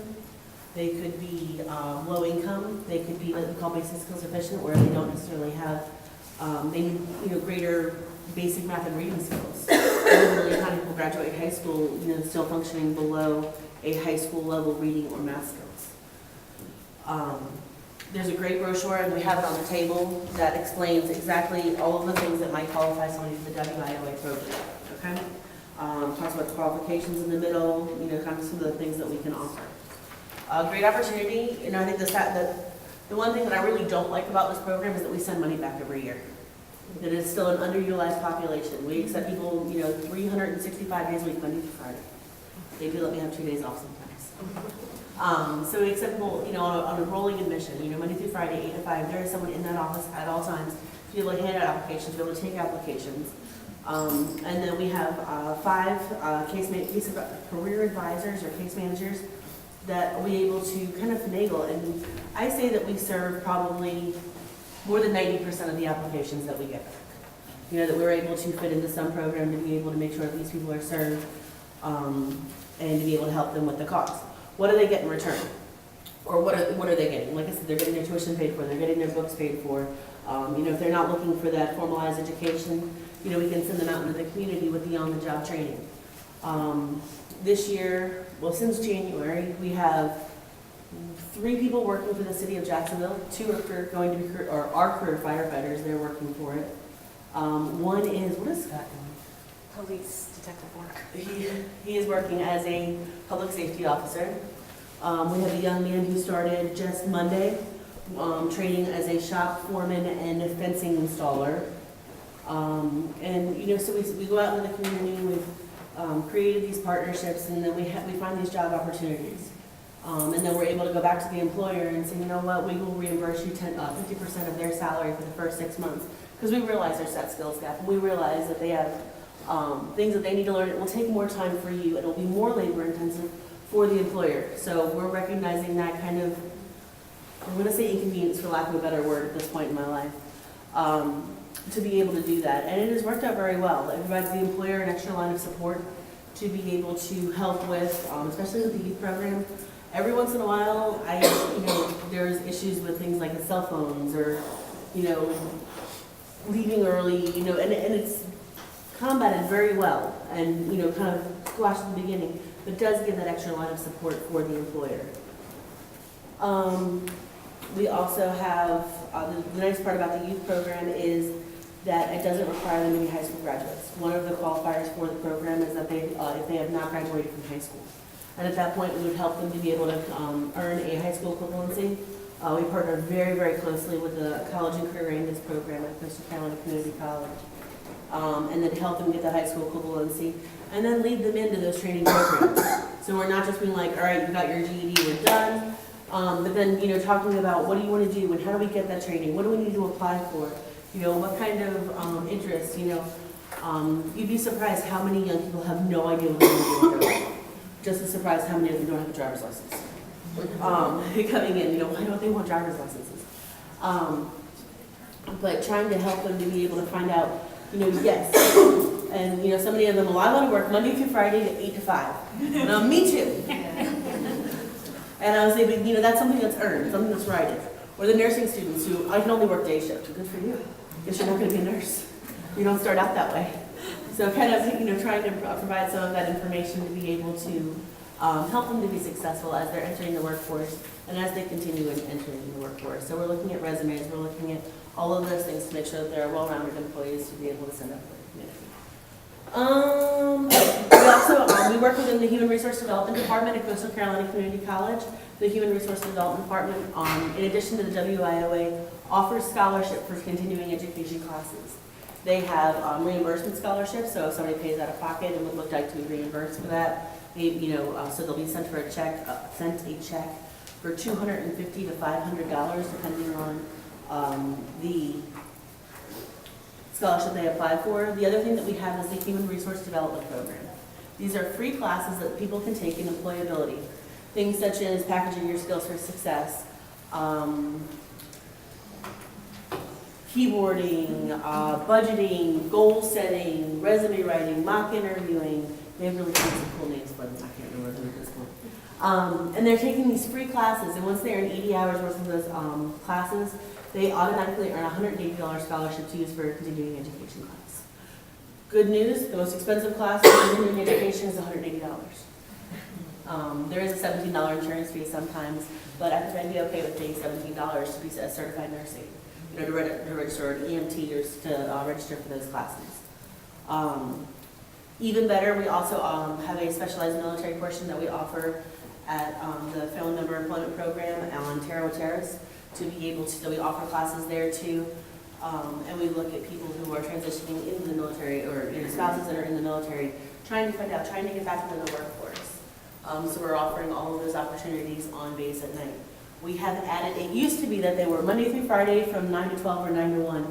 Recently in the past, probably 90 days, we have added a night class and try to make it more user-friendly for people who are, stay-home parents or, are not having those opportunities, but having those 5 to 9 classes to be able to offer to people so they can still earn that scholarship and looking to get back into the workforce or, underemployed, unemployed, whatever it might be. I probably talked a long time. I think I'm gonna use Paul's line. I think I'm gonna get the finger. Is that what we said? So we do have a table over there with information, the brochure that I showed you guys, to be able to explain the eligibility for all those programs, schedules, and to find out kind of if there's any questions that you guys have. I look forward to partnering with you guys again and continuing the partnerships that we've already built. Thank you so much.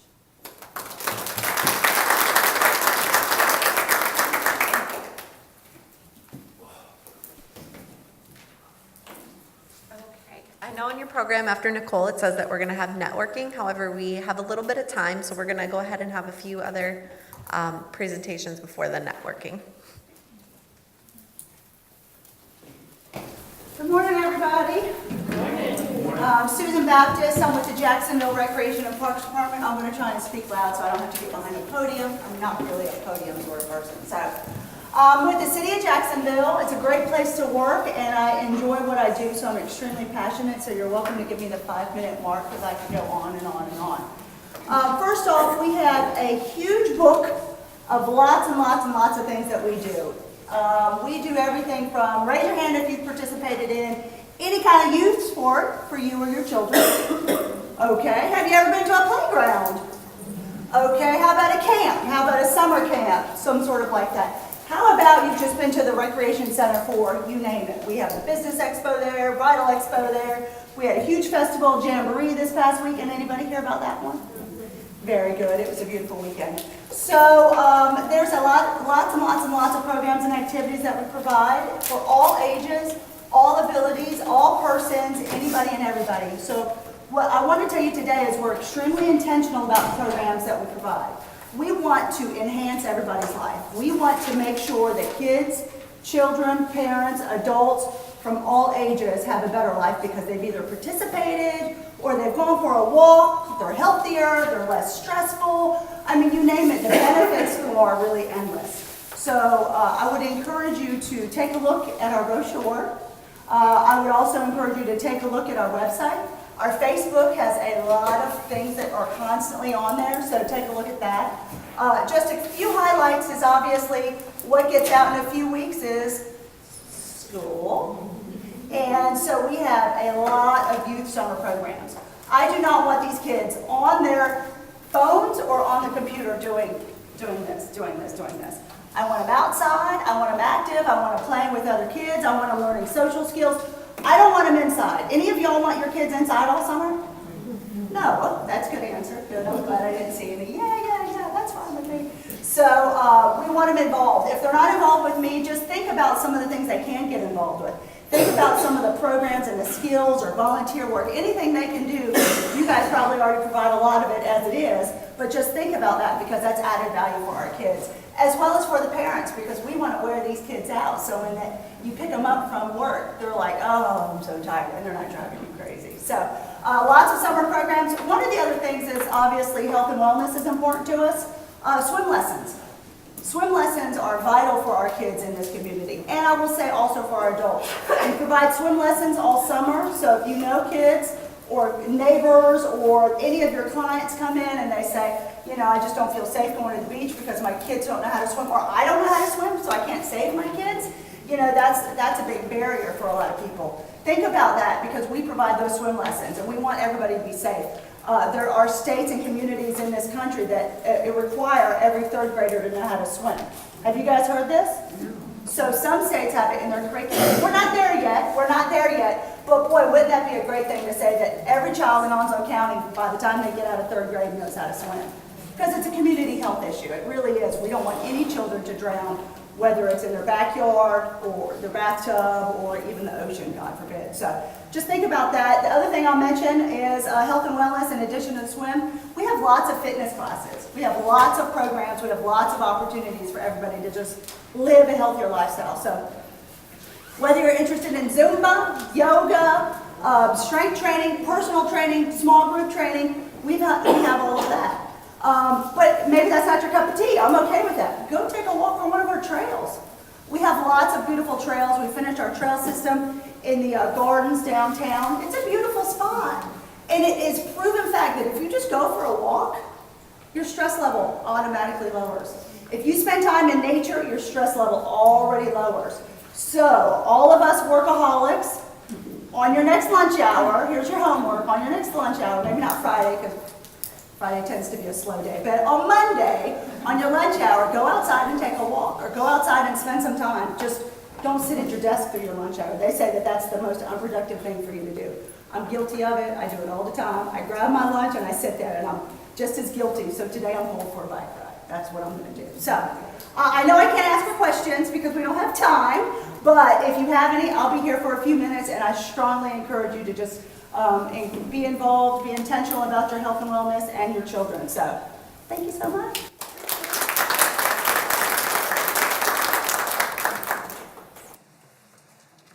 Hey everybody.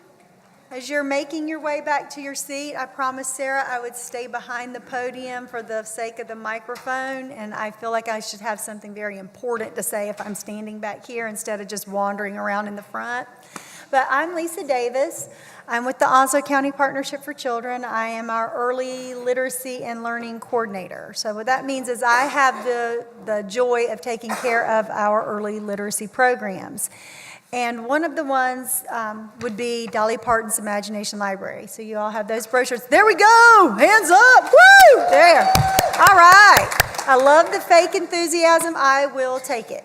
But there are several programs that we do there at the partnership, so I just want to briefly touch on each one of them, but spend the majority of our time talking about DPIL.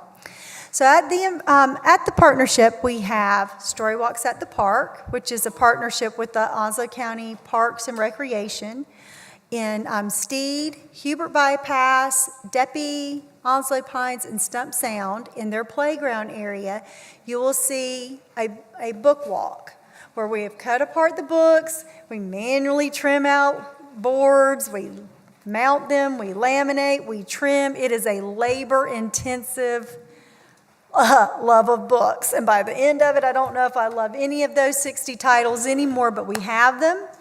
And so every month there is a brand new book at every single park.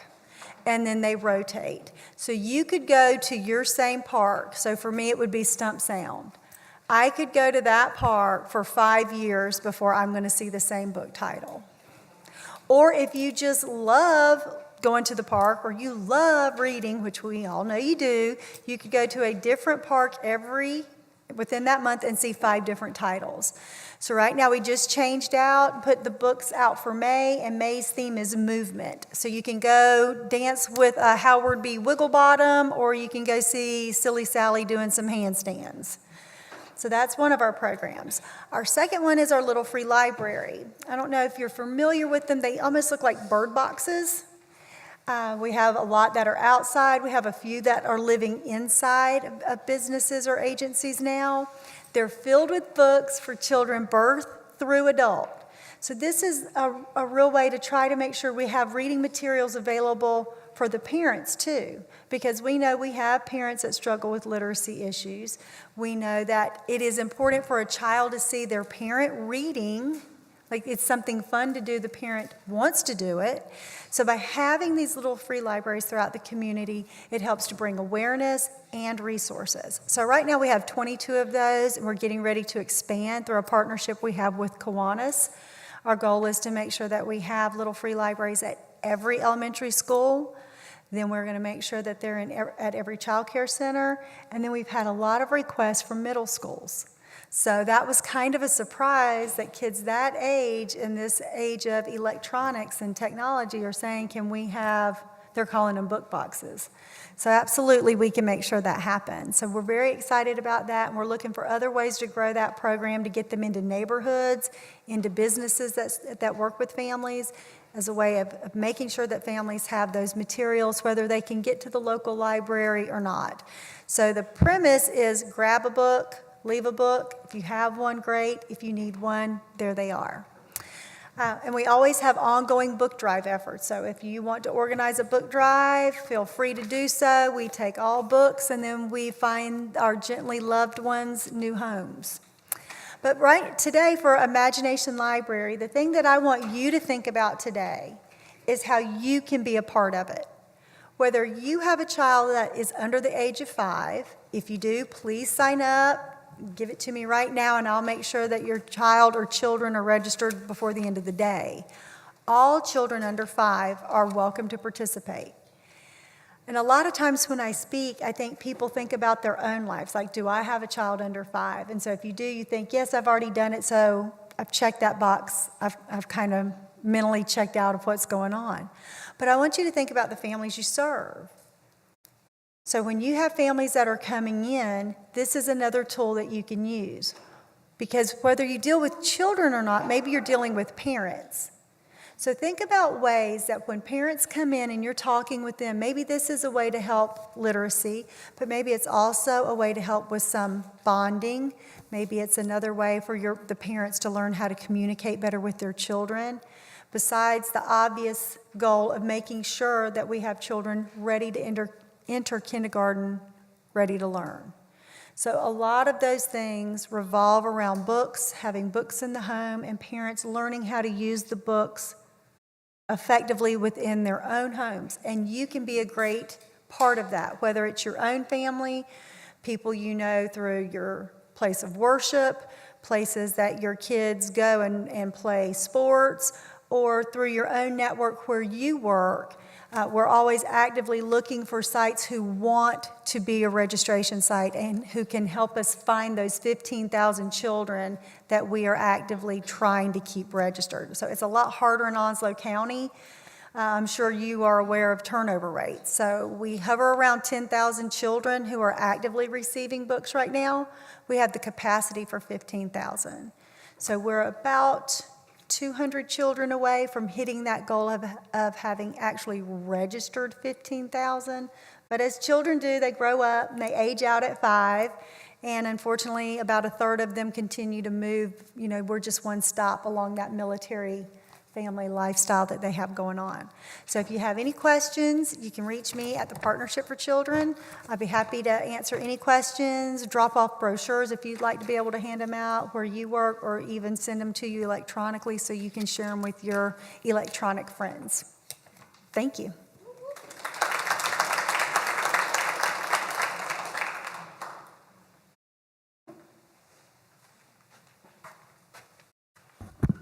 How you doing? My name is David Phillips. I'm with Prevention Education at Camp Lejeune. We do a lot of different classes. We have some different tracks. We have individual stuff for anger, stress management, things like that. We have couples classes. We also have parent classes as well. This is one of the brochures that we have. We do the Triple P. I teach the 7 principles of making marriage work. I got to tell you, it's pretty good stuff. And I really enjoy watching couples get together and work together and spend some time together, learn about each other. So a lot of different classes in here. Some other things I'd like to highlight is these bookmarks. On one side, it's 50 ways to praise a child, and for some parents, 5 ways to calm down so you can. 10 tips for discipline, positive discipline for children. And one of the things on there is that positive reinforcement. Find them doing something good instead of waiting for them to do something bad. Or I should say, not bad, but that you disagree with, behavior-wise. The other thing is we have these apps that you can download to your phone. You won't get any spam or anything like that. They're free, and use them. Mindfulness, PCIT, well, not PCIT, but CBT, and a bunch of other different things for sleep, relationships, substance abuse, people that need that self-help stuff or those reminders. If you have any questions, our contact information is on the front of this brochure, and my table's over there. Thank you.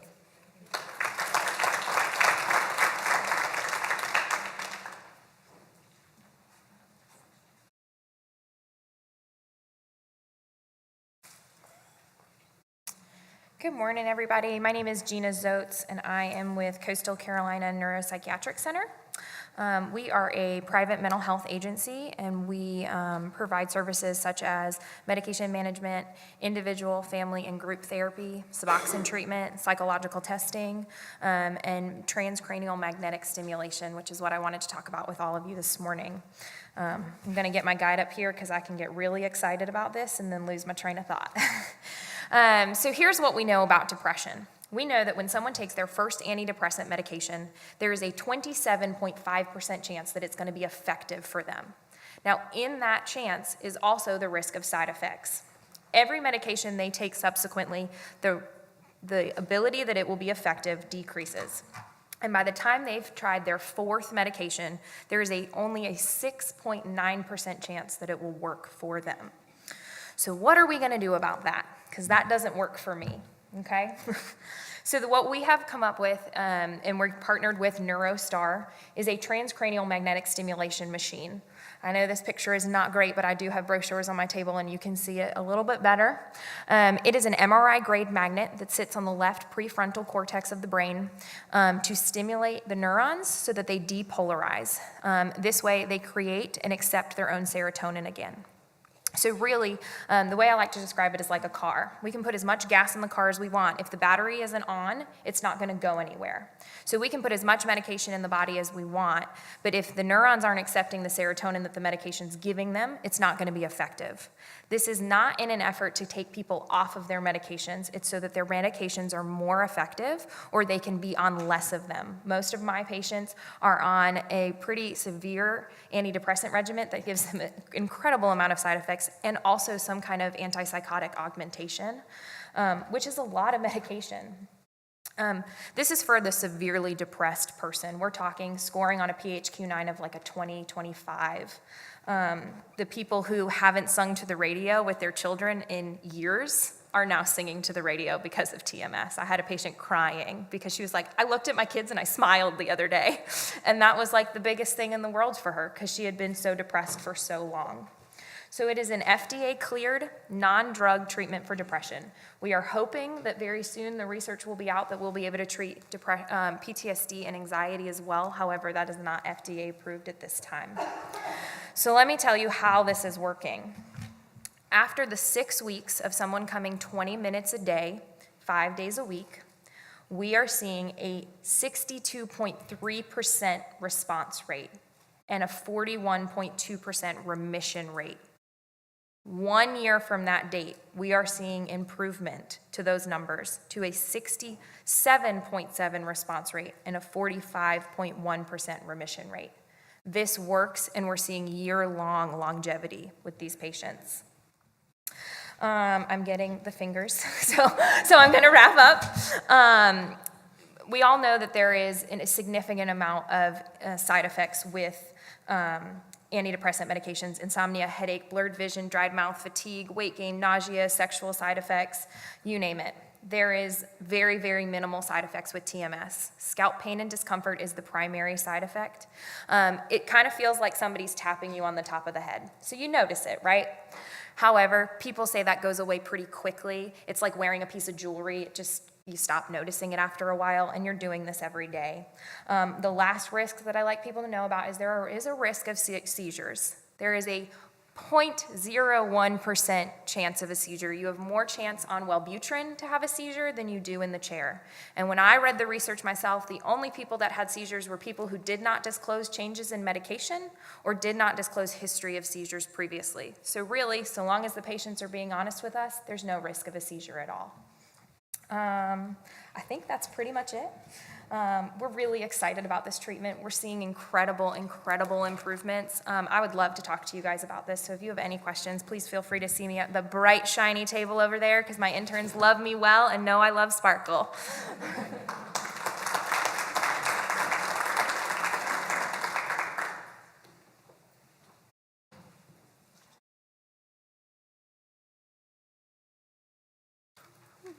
Good morning.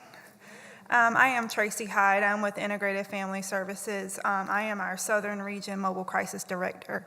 Your schedule does say Haley Shear. She was our former supervisor for our Onslow County team. However, she has gone on to bigger and better things. So I am here to primarily talk to you about our mobile crisis. So we are a 24-hour, 7-day-a-week crisis response for anyone who is experiencing a mental health, substance abuse, or developmental disability crisis. That means to us, if you are in a crisis and you feel it's a crisis, then it is a crisis to us. We do not dictate what a crisis is. As long as your symptoms are within behavior health, those 3 domains of mental health, substance abuse, or IDD, we can come out. There is no charge for our service.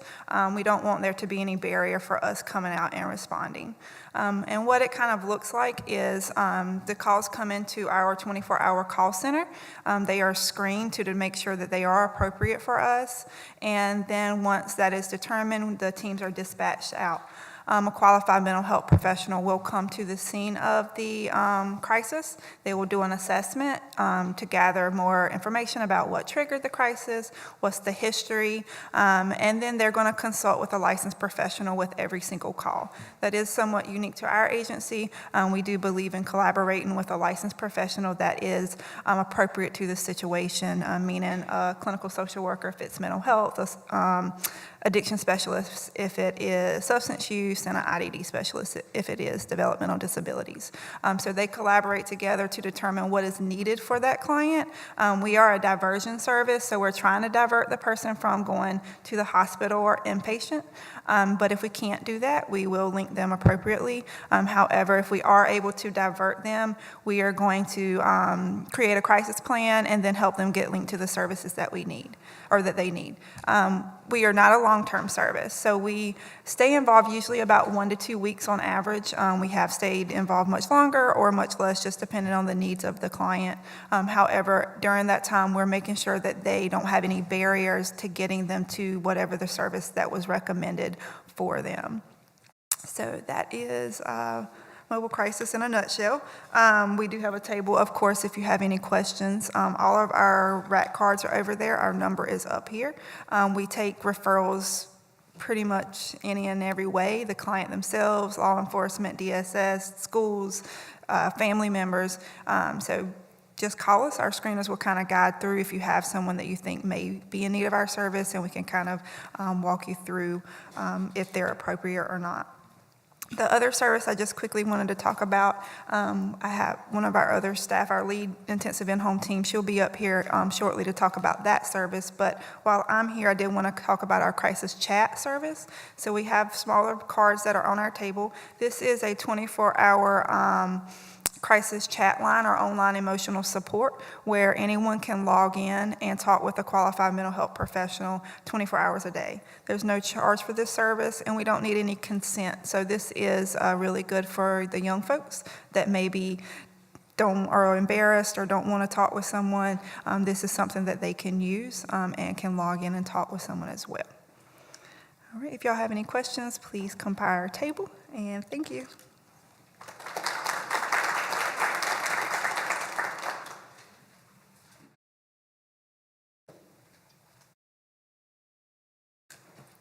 short one in the bunch. So I am not Annie, first of all. I'm Rochelle. I'm with the Onslow County Partnership for Children. I am the health and education specialist there. And I just want to briefly tell you about one of our newest programs. We have the flyer in the back on our table. This is our Nurturing Pathways Creative Dance Program. This is a dance program that's derived out of Seattle, Washington, and it is for children 3 months to 3 years old. And the great thing about this dance program is that I'm the only licensed instructor in North Carolina, so if you are not here in this county, you do not have access to this great program. This is a great program because it helps to build that bond between the caregiver and the child. It also helps to build those school readiness skills, which we know are super important. And it also helps that whole brain and body connection. So if you know anyone 3 months to 3 years old, they are eligible for this program. We have a baby class that is 3 months to pre-walking, a waddler class that is walking to 24 months old, and a toddler class that is 24 months to 3 years. So if you pick this up on your way out on the back, it has all the registration information, and I'm around as well today, so just get with me if you want some more information, okay? Thanks.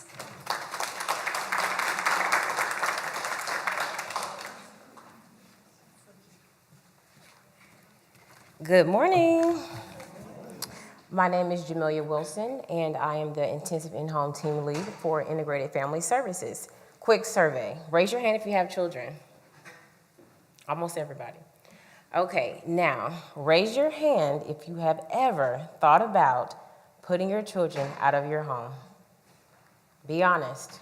No hands are, I see some hands. Thank you for being honest. There's no judgment here, I promise. In our intensive in-home team, our main priority is to make sure that the children are going to stay in the home. If they are at risk of out-of-home placement and or need transitioning back into the home, we are the people that you are wanting to call in Jacksonville. Our main contact, her name is Sarah Taylor. She is housed in our Greenville office. Her number is 252-439-0700. For the criteria to be approved for our service, the age range is 5 to 21. We also want to make sure they're at risk of being placed out of the home. They have displacement and or behavioral problems in the school setting, in the home setting, in the community setting. So a lot of times when you're seeing those kids having those disruptions in Walmart or they get pulled out of those classrooms, they just need special attention. That's what we're here for. As far as how the setting is in the home, me as a clinician and a QP will go and visit them 3 sessions per week, 2 hours. A lot of times they want us out of the home. We're staying right there, working on that intervention. Either we're singing, we're painting, we're learning how to make the bed, and we're also working with parents. A lot of times parents do not understand the severity of them having better parenting skills and or us working to collaborate the two. A lot of these relationships are broken. And so if you know a parent and or a child who is needing assistance, please make sure you call us. Thank you.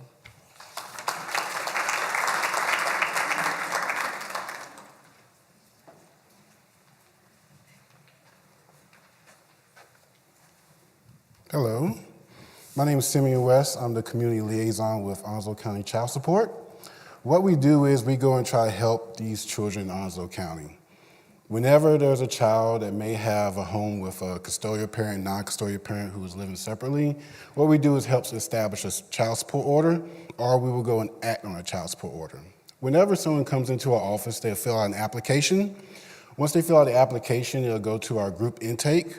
Our group intake goes over a session to kind of educate them on how child support works, just to make sure that they are not feeling any type of anxiety or any type of issues where they say, I don't know if I want to do this.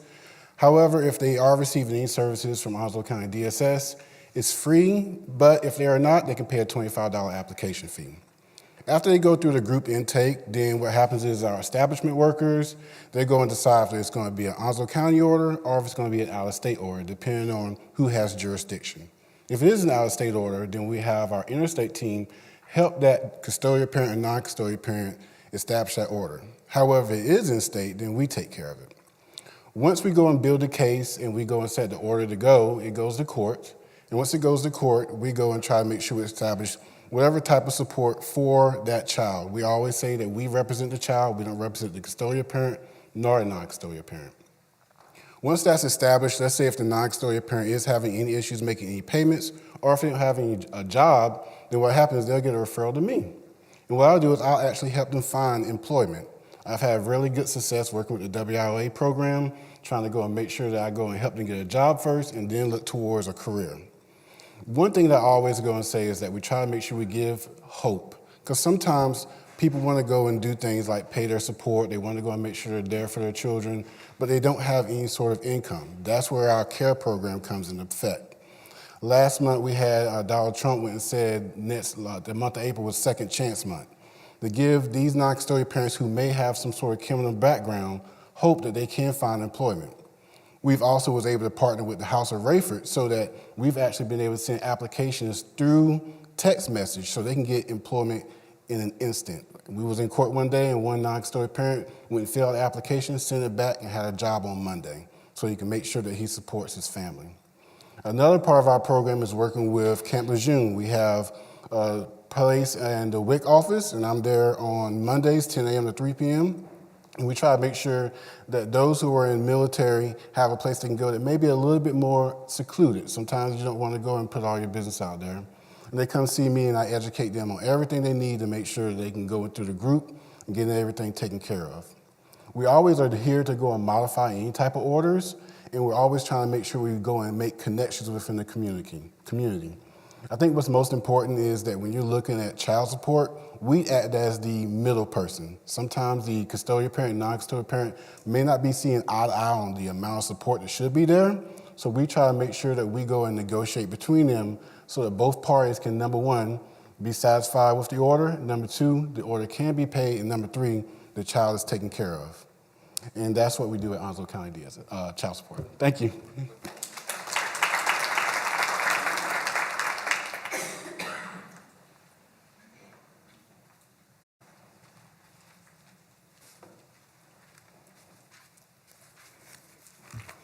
Good morning. My name is Courtney Justin. I am the Early Intervention Program Supervisor here in our Jacksonville satellite office for the Newbern Children's Developmental Services Agency. For those of you who are not familiar with the Children's Developmental Services Agency, or CDSA, as you'll probably hear me say 50 more times, we are the Early Intervention Program for North Carolina here in Onslow County. We are the birth to 3-year-old. We are to the birth to 3-year-old population what the special education program is to school-age children, with a few little differences to better accommodate our birth to 3-year-old population. We are a home-based program that works with children and the families of children with special needs and that have special needs and developmental delays. Children with an established condition are automatically eligible for our program. Children with visual impairments, hearing impairments, Down syndrome, cerebral palsy, spina bifida, extreme prematurity, things like that are automatic qualifiers for our program. We provide developmental evaluations to determine eligibility for children who there is just a concern for a developmental delay. And through that developmental evaluation, that's how we determine whether or not a child is otherwise qualified for our program. Once a child is found to meet the criteria, we then are able to move forward with providing supports to the family to address the concerns that the family has for the child's development. With the family, a goal plan is developed that addresses the family's concerns and how that impacts the family's day-to-day life and routines within their household. We don't go into a family's home and say, this is an area where your child is lacking and this is what they need to be doing and this is what you should be doing. We work off of the family's concerns, the family's day-to-day routines. We believe that educating and empowering the parents is on how they can work with their child in an already established routine that they have in their day-to-day life is the quickest and easiest way to make an impact on that child's development. Supports to our children and families is individualized to their needs, ranging from a monthly visit from their service coordinator. Every child that is enrolled in our program has a service coordinator that visits them automatically on a monthly basis. It could look like a monthly consultation from one of our in-house therapists that comes to work directly with the parent. Or it could look like ongoing direct therapy services from one of our contracted community providers. And again, all of the services that we provide are provided in the home or in the child's most natural environment, which could also be daycare for that child. If they're Monday through Friday full-time, we do have the ability to go into daycare settings and work directly with daycare providers. We are a state agency that is state and federally mandated under the Individuals with Disabilities Education Act, IDEA. We are open to the public, including military that live off base. We take referrals from anyone and everyone, doctors, parents, grandparents, teachers, neighbors, anybody and everybody, and we never have a wait list. So any child that is referred to our program that qualifies is automatically will be enrolled. They do not have to sit around and wait.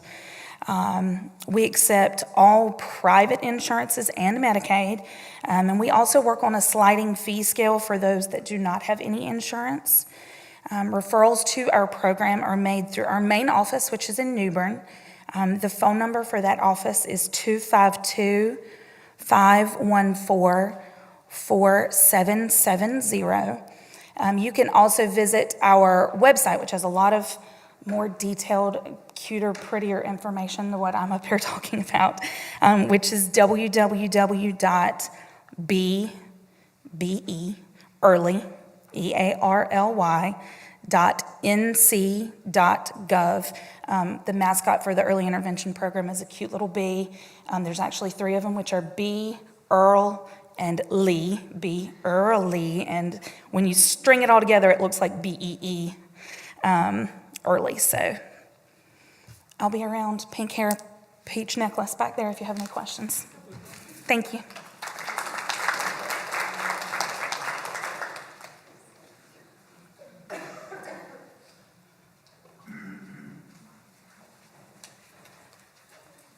Good morning.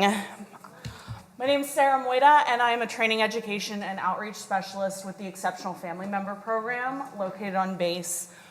We have 2 locations. We're located on Midway Park in the housing area next door to the C-store, and we are also next door to the post office on New River. What our program does is we provide a variety of services to military families that have a dependent with a qualifying special educational or medical need. So there is no hard and fast list of what that list of diagnosis would be. The way that the Marine Corps program works is that if an individual receives a diagnosis, they can apply for enrollment into the program. Headquarters Marine Corps will review their diagnosis, what the doctor says that they need, and if they meet criteria, they will be enrolled into the program. Once they're enrolled, they do have access to our family caseworkers who can assist in a variety of different ways. Primarily, we do a lot of resource referrals. So that's why we're here. We bring back all of your information to give to our families so we can connect them with you if they need it. We also work a lot with our school systems. Our family caseworkers do go out and attend IEP meetings with our families to make sure that the kids are receiving the best services that they can. We do have an attorney on staff that can assist with any legal issues related to special needs, service animals, educational needs, things like that. And overall, we are a transition readiness program. And when we talk about transition within our program, we mean from duty station to duty station. We want to make sure that wherever the military sends our families or our service members, that their families are going to be able to receive the services that they need so that we can reduce the amount of stress that we put on the service member and the unit. So what happens is when the service member receives orders, they get screened by our program to make sure that the spouse or the child is going to be able to receive services in a reasonable amount of time in a reasonable area to where they would be going. Now, if, for example, the service member was going to go somewhere where the spouse can't get those services, that doesn't mean that they're not going to go there. That's the biggest misconception with this program, is that if my wife is enrolled or if my child is enrolled, I can't deploy. I can't go to Okinawa. I can't go anywhere like that. That's not the case. What we're able to do is we're able to generally modify those orders so that in that case, the service member, instead of being on for 3 years with the family, or 2 years if they volunteered to go unaccompanied, would be able to go for 1 year. We can also do things like allow the family to continue on base housing if that service member goes on EFMP orders. Depending on the level of need and the eligibility of the family, we also have financial benefits. We can reimburse for certain travel care, things like that, respite care. And then we also, for all of our enrolled families, have different workshops and forums that we as TEOs put on. So we have a forum coming up June 4th at TT Community Center, which is not the AMCC Community Center, the big one. It's the one all the way in the back by the Domino's, where we're going to have a variety of base and local emergency preparedness services in the area. So what we're doing is we're connecting our families in response to Hurricane Florence last year. We want to make sure that our families that have special needs, if they have a service animal, if they have prescription management issues, things like that, if they have special medical devices that may require battery backups, how can you best prepare for a situation where you may lose power for a long period of time, things of that nature. So we are going to be hosting that, like I said, for June. Our website, if you go to the MCCS website under Families and Services, we do have an EFMP calendar on there that lists all of our different events and activities, workshops. And our Facebook page, if you search for MCCS Lejeune New River EFMP, we're on there. We're under Google, so you can find us now. And our phone number for our Midway Park office is 910-451-4394. We are in your book, and I have little cards if you'd like them. They have our QR code on them. I don't have a table, but I'm at the round table back here. Thanks so much, guys. Have a wonderful morning.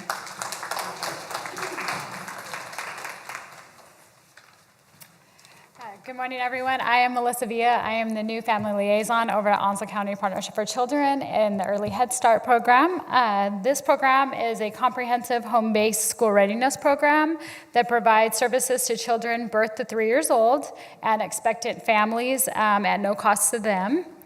Our home visitors support parents and caregivers as their first child's teacher in their home for 90 minutes a week. During this time, they use an individualized lesson plan that are developmentally appropriate with learning activities targeted for school readiness. Our programs also target children with special needs. We also connect our families with community services, providing interactive play groups, outdoor activities, and providing socialization skills. We also have 2 agency-based socializations each month, and during these socializations, we provide extra training for the parents, ranging in training topics that where they receive education either on home safety or things that are designed for coping with behaviors with their children that they might be seeing at home or in public, like in the grocery stores, as somebody was mentioning earlier. Also, with the expectant families, we're also supporting them by giving them additional prenatal and postpartum care. And then when they do have their babies, their newborns are automatically enrolled into our Early Head Start programs. We're also providing them with resources so that they can get other birthing classes around with other community that we saw. I give a lot of resources to the Pregnancy Resource Center as well. But we are also here with a lot of our other partners through the Onslow County Partnership for Children. We're also at onslowkids.org as well. You can personally reach me at 910-333-0629 if you have any questions. Thank you for having us.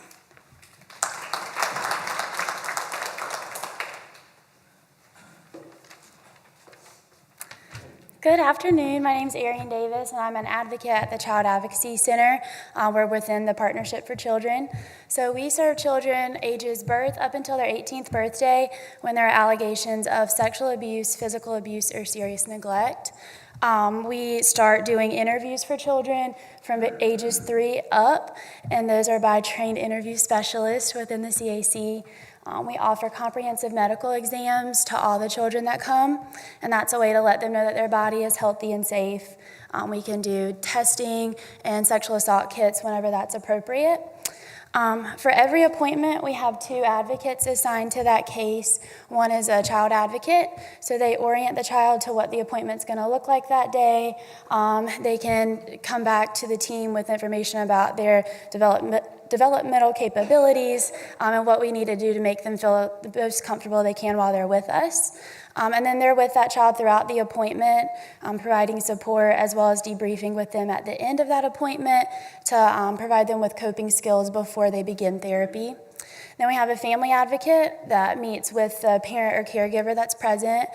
We do a comprehensive biopsychosocial needs assessment, and I always say that what brings you here today is very important, but it's a snapshot of what's going on in your life, and so we want to know that we are covering all the bases for you guys.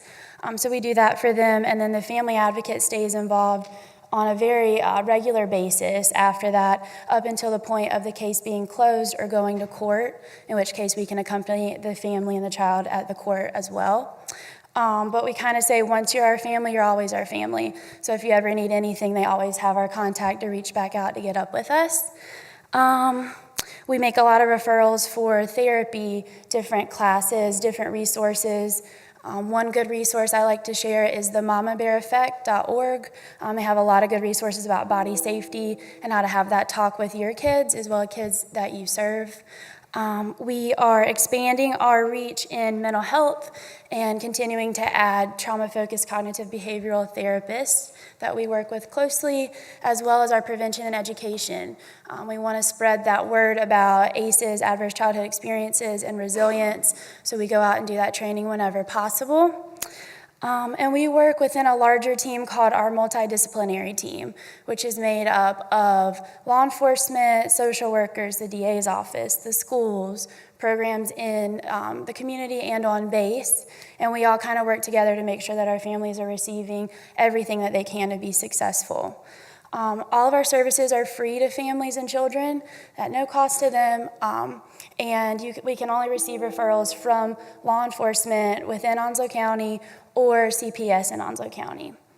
And just a few stats for you guys so that you know the prevalence in our county. Last fiscal year, we served 290 children, which is the most that we've seen since opening our doors in 2010. Of those, 222 were sexual abuse allegations, 82 were physical abuse allegations, and then 31 were other. 67% were female, 33% were male, and about half of our children were ages 6 to 12. But 100% of the children that we see are believed and supported and cared about, so that's our favorite statistic. Thank you guys very much.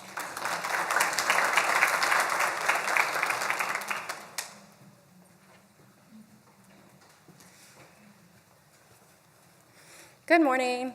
I'm Rebecca Ashlock, and I am a military family life counselor on base at Camp Lejeune.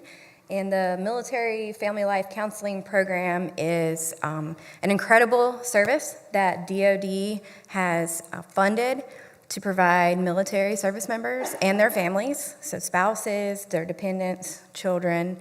We're licensed counselors, and we are either embedded in the regiments or battalions, or some are rotating, and some are assigned to schools and the child developmental centers.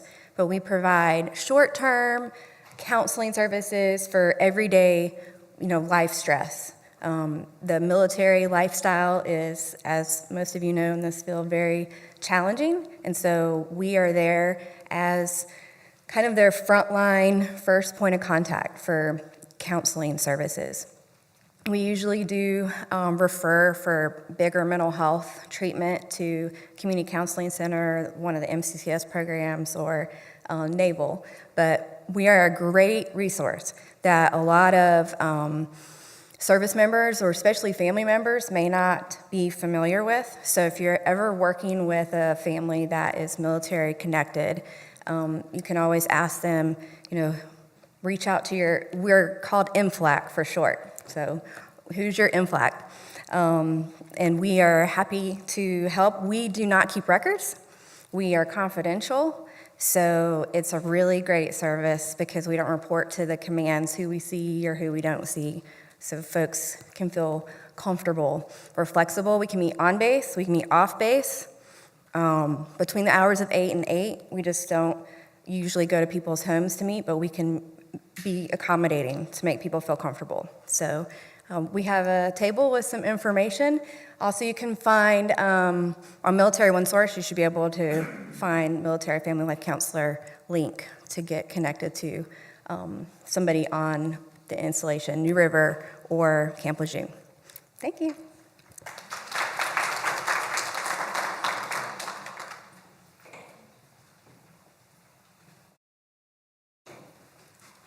Well, it's so good to see so many practitioners in the same place because I think we are all concerned about families and children. Our philosophy at the Onslow County Sheriff's Office, by way of introduction, my name is Hans Miller, Sheriff of Onslow County. That makes me your servant. Don't let me forget that. But our philosophy is community and neighborhood safety. And we do that, we provide that on a 24/7 basis. Even when we're sleeping, deputies are out there providing that service and responding to citizens' calls. Particularly, we have a very we want our kids to be safe. And in my previous career, when I was working with the SBI and FBI, I was on the Internet Crimes Against Children Task Force. And we actually went out to schools and talked to the kids about internet safety and the grooming that sometimes happens by computers, by the internet, the spamming, the spoofing, and all that other stuff, and never, ever, ever take pictures of yourself and send it to somebody. So anyway, our philosophy is take care of the kids, and that takes cooperation with the other human services agencies. And I see that in this room today. That really means a lot to me because if we don't work together, all of us, then, we're not going to accomplish the goal as much as we would like to. We do this at the Onslow County Sheriff's Office. I have 5 divisions. First, personnel administration. My philosophy is we want to reach out and hire the best people that bring them in and then train them, and then we want to keep them. That is my philosophy when it comes to manpower and woman power, because we don't have a glass ceiling at the Onslow County Sheriff's Office. We promote people with based on what they bring to the table. And it could be male, it could be female, color, it is irrelevant. So that's the first division. The second division is the investigative division. And that's where a lot of times crimes are reported by deputies, patrol deputies, to the investigative division. And there are 3 sections, actually 4 sections. First of all, general criminal. When somebody steals something, there's some violence, that is handled by one section. The second section is narcotics. Are we not all in agreement that opioids is a big problem in our nation? And it's not in our nation only, it's in other nations as well. We have got to stand together and report it when it happens. Obviously, CSI. CSI is forensic science. That means doing the proper investigation and then bringing it up to the court, because that's what's needed to tell the story of the victim, because we work for the victim. And one particular section I am so proud of, we created that section. I use the term we, because there's no I in team. About 4 years ago, I saw the need to create a special victims unit. When crimes against women, crimes against children, it takes a special skill. We have female detectives that can relate to female victims much better than a male could. And I'm very proud of what they're doing on a daily basis, on a weekly basis, on a monthly basis. So that's the investigative division. The third one is the bread and butter of law enforcement. Those are the uniformed deputies that you see out there in public, and they respond to the people when we get the calls for service. That is typically the first report takers. What happened? What did you see? Who did it? Did you have any more information? Then to bring it to the detectives if it needs to be brought to them. Canines. Canines have been used and have saved lives. In one particular case, a canine found somebody that had dementia that wandered off, and that canine was able to find him, and EMS was called in. They rehydrated him. If it would have been 2, 3, 4 hours later, that individual would have been dead, that gentleman. And that's very important as well. It's part of the patrol division. And that's our bread and butter because it's for service to the community. The fourth division is our jail division. Our jail, right now, population is about 375. We actually house inmates from other counties because they're running short. I tell my detention officers, inmates in jail are human beings. They have civil rights. They have to be fed. They have to be watched from self-harm, and they also have to be watched from harming others. So that is one of the reasons that we want to hire the best people on our staff. So that's the jail division. Our jail is inspected frequently by the state. They get very good marks compared to other jails. And I want that to continue. Fifth division is the civil division, and those are the deputies that go out there and serve civil papers, but they also man the courthouse. I'll tell you, if you've ever been in family court, emotions run so high. You know, a lot of times in family court, people want to aggress against each other, so it takes officers that can defuse a situation, talk people down from it, and keep them from doing that. And obviously, school resource officers. That is part of the fifth division, the civil division. Who has not been keeping up with the news when school violence occurs? Why in the world does that occur? And typically, a lot of times has to do with mental health issues. So those are the 5 divisions, and I know I'm running short on time. I just want to share something with fellow practitioners and people that care. We have about 140 neighborhood watches. We are short-staffed. We've been short-staffed forever because our population has increased and we only have so much manpower and woman power. So we ask for people, neighborhoods, to have a neighborhood watch. Right now we're 140 in the county, not in the city, but in the county itself. And that's very important because it means that we cooperate with each other because we work for the people.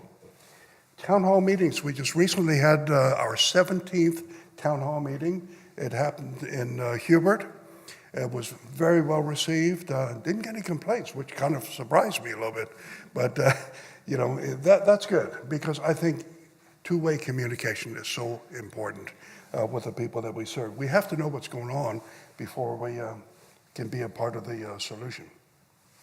Citizens Academy, we just graduated our 4th Citizens Academy. Citizens Academy is a 10-week program, meets on a Thursday evening between 6 and 9, and citizens are welcome to come in and participate in it. Every citizen that graduated the 4 academies liked it, and they want to stay involved. And it's just a good program. Obviously, we talked about the SVU, children, women, safety. That is so high on our list of priorities. Crisis intervention. Let me tell you, 2 days ago, and I heard it on the radio, I was in one part of the county. It came in Hubert, another part of the county. Somebody was trying to take her life. Deputies responded. I don't want to violate any privacy. They were able to talk her down into doing it, and she is now committed for treatment. That takes a lot of training because, human beings are obviously what we're here for. And A lot of times in jail, that happens a lot too, when people try to take their own lives.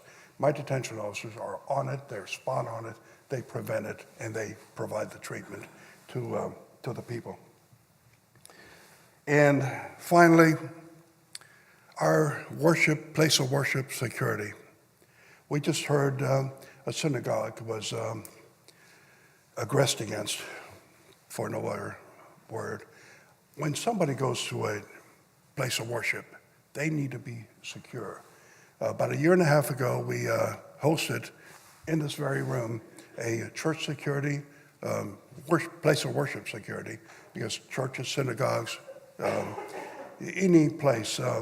So we provide that, and if you ever see a need for that, just give us a call and let us know. Same thing with schools. So we're working with the school system right now, potentially to see if we can get additional school resource officers. I tell my school resource officers one thing: set the example for the young people. Reach out to the young people. Don't be afraid to sit down with them when in the lunch break and talk to them. And my zone officers for schools that don't have an SRO, I said, look, in between calls, if you have the time, check in at the office and let them know that you're just going to walk through the school, wave, let the kids know we're the good guys, because that's what we are. Folks, Randy Butler, Sergeant Randy Butler, he is with my community section. He is very active in the community. And I've got to go to another event, but if you ever have any questions, you know how to get a hold of me, you know how to get a hold of Randy, 455-3113. I really like what is happening in this county, how we all work together, because that's kind of what we have to do. Love doing it, and thank you so much.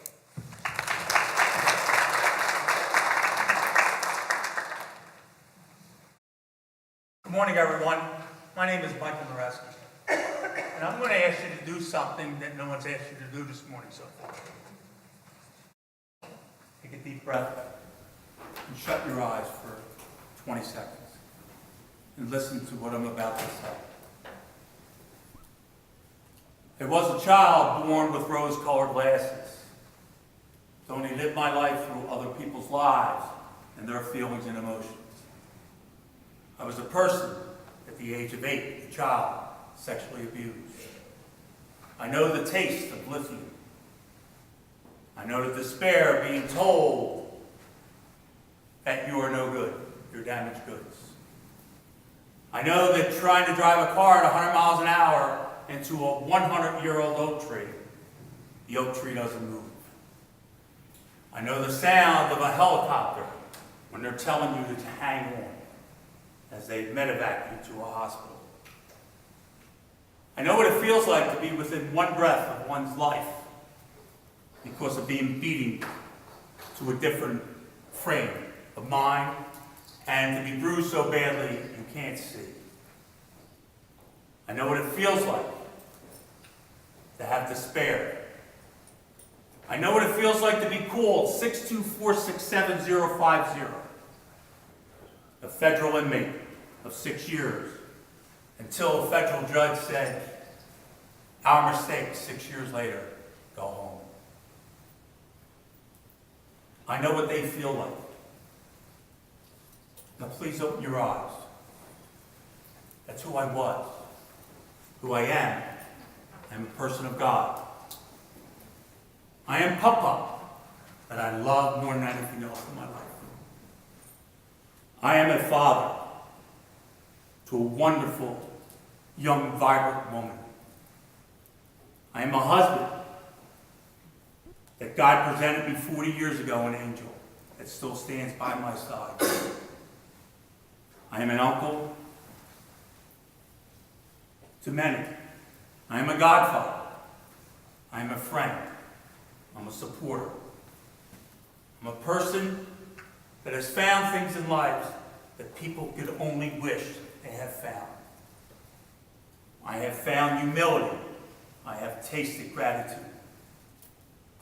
But more importantly, over all these years, I have found something settled in my life. And I am now, and I have been for over 4.5 years, a North Carolina peer support specialist. I am a person that has lived experiences that others haven't even known about. So when I sit down and I listen to someone, and it is about listening, it's not about me telling them what to do. That's for the doctors. Okay? I am there for support. I'm there to listen, but the act of listening does not come through the ear. The act of listening comes from the heart. So that the individual that you are listening to feels the empathy coming from you. That's truly what North Carolina peer support specialists do.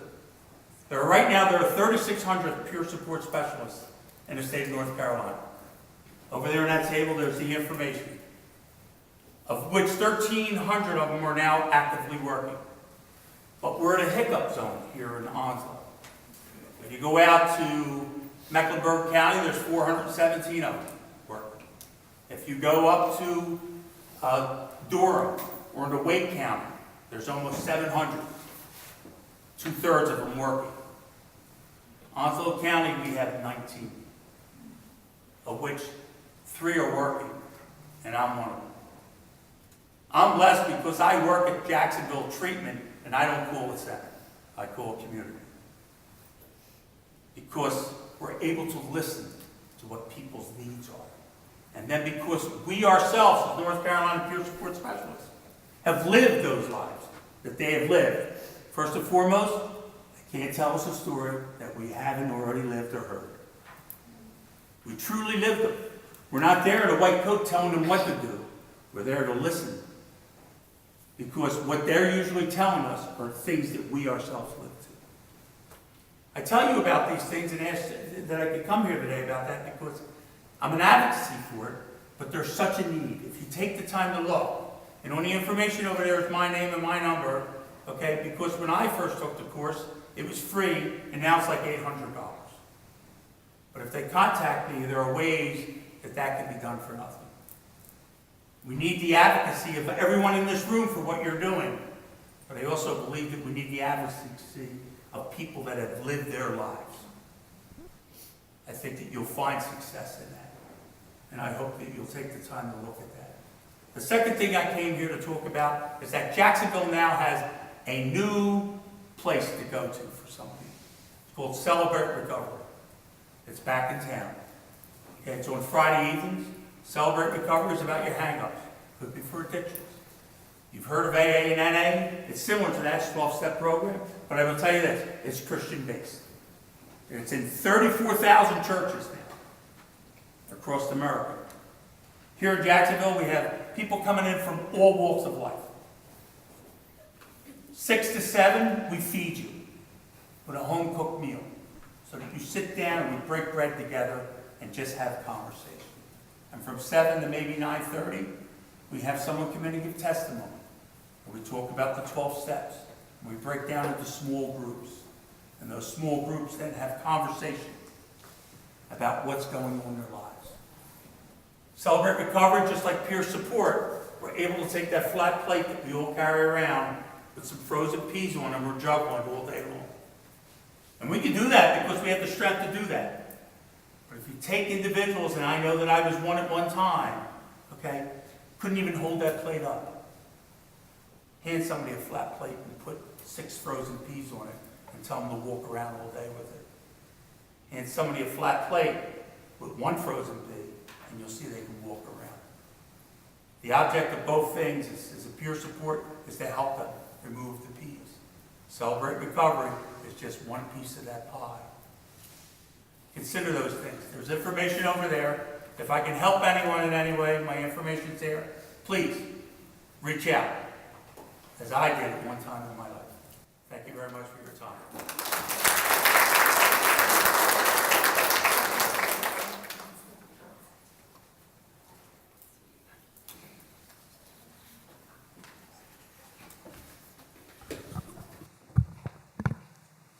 Hello. My name is Heather. I'm one of the nurses with the Navy Marine Corps Relief Society. And this is the first time that I'm going to be giving our new speech, so you guys please deal with me. For those of you guys who know anything about us, Our biggest thing that we do through Navy Relief is financial aid. We are over on Camp Lejeune in New River, and we just try to help Marines and sailors and their families in financial crisis or situations where they don't have the funds that they need at that time. That is mostly what Navy Relief does. Then we also have nurses. Okay, I'm going to stand up here. Can you guys hear me? I feel like I'm echoing back there. The other thing we do is we have a group of nurses. This is where it has changed and will be changing. So again, if you guys are familiar with our program, you might want to jot down some notes because we do have some changes. We have a group of wounded warrior nurses who see members of the military that have been injured in combat zone. They go out, they can see the family members, they can see the active duty member, they can see you if you've been retired from the military or medical. As of June 30th, we will no longer have the Wounded Warrior program anymore. All of the nurses have been bought out by Simplify Fund and will be transitioning to Simplify. So that's a huge, huge thing with our program. So again, if you guys have ever used our combat casualty Wounded Warrior nurses, we no longer will have them come June 30th, okay? They will all be going to Simplify Fund. But if you guys have any questions, concerns still, you can call us. We can try to direct you in the right direction. We will still be in contact with them, but they would no longer be under Navy Relief. The other section of nurses that we have are the traditional mother-baby nurses. I actually am one of those. We are staying with Navy Relief. What we do is we see any active duty mom or any dependent that has an ID card who was given birth to a baby. We try to come out to the house within the first couple weeks. We answer any questions, concerns, problems. We're all lactation counselors, and we're just kind of there for the first year of life. So anybody that has an ID card can use us. And then we also have a small group of patients that are in the elderly population. We come out to the house if they have a new diagnosis. We talk about the new diagnosis. We're there for family support. And then we can also fill medication boxes. So if you guys have any patients, clients that cannot drive, cannot get their medicines, are just confused and need help with their medications, we can come out to the house and actually do pill boxes for them. We do it weekly, we do it every couple weeks, monthly, whatever meets their needs, okay? So again, big things to remember, combat casualty wounded warrior nurses, June 30th, are leaving. They will be going to Simplify Fund. We will still have the 3 mother-baby traditional nurses that, again, can kind of help answer any questions and kind of go with the transition, okay? You can do self-referrals. You can call and say, hey, I have a patient, I have a friend, they want your services. Anybody can call us. It's completely fine. You do have to be military-based, though. That is the big thing. And the other thing through Navy Relief, we cannot get involved if APS or CPS is involved, okay? So that's our only stipulation. So if they have an active open case right now, we cannot be part of it. Once the case closes, you guys can call us and we can definitely go into the home. And the other thing is we are not mandatory, so the family has to agree for us to come into their home. So, okay? So again, any questions, or if you guys are dealing with one of the nurses on the combat casualty side, you might have already heard about it. But again, any questions, please don't hesitate, give us a call, and we can try to help you guys with the transition as well. Okay. Thank you.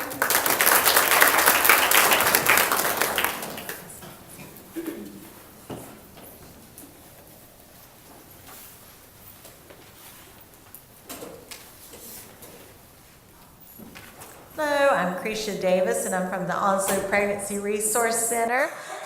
We help families that have unplanned pregnancies. We believe that it is important for them to be educated on all their options, parenting, adoption, abortion, because just like us, nobody likes to feel like they've made a life-changing decision without all the information they need.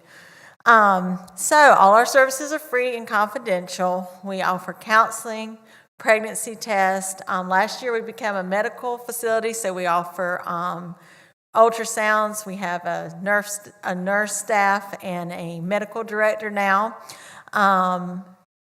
And since over the year before, over 2016 and 2017, we saw a 212% increase after we got the ultrasound machine of women that chose life. So that's really good. We also offer parenting classes. We have a baby boutique, and when they get the points that they earn from the parenting classes, they get to go into the boutique and buy the baby needs. By the time they have their baby, they will have everything they need for it, like a crib or car seats, anything like that. We also offer a fatherhood program. We're really starting to build that up right now. We've got quite a few father mentors on board for the fathers, so we're really starting to push that.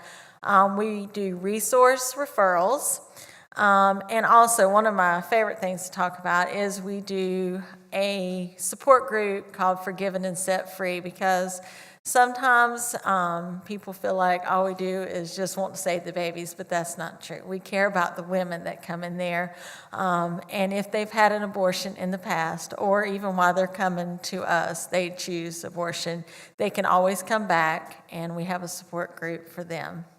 All right, and in the future, we are wanting to start doing STI testing. We've bought our suite beside us, so we're going to be redoing that and having more of a medical facility there. All right, thank you.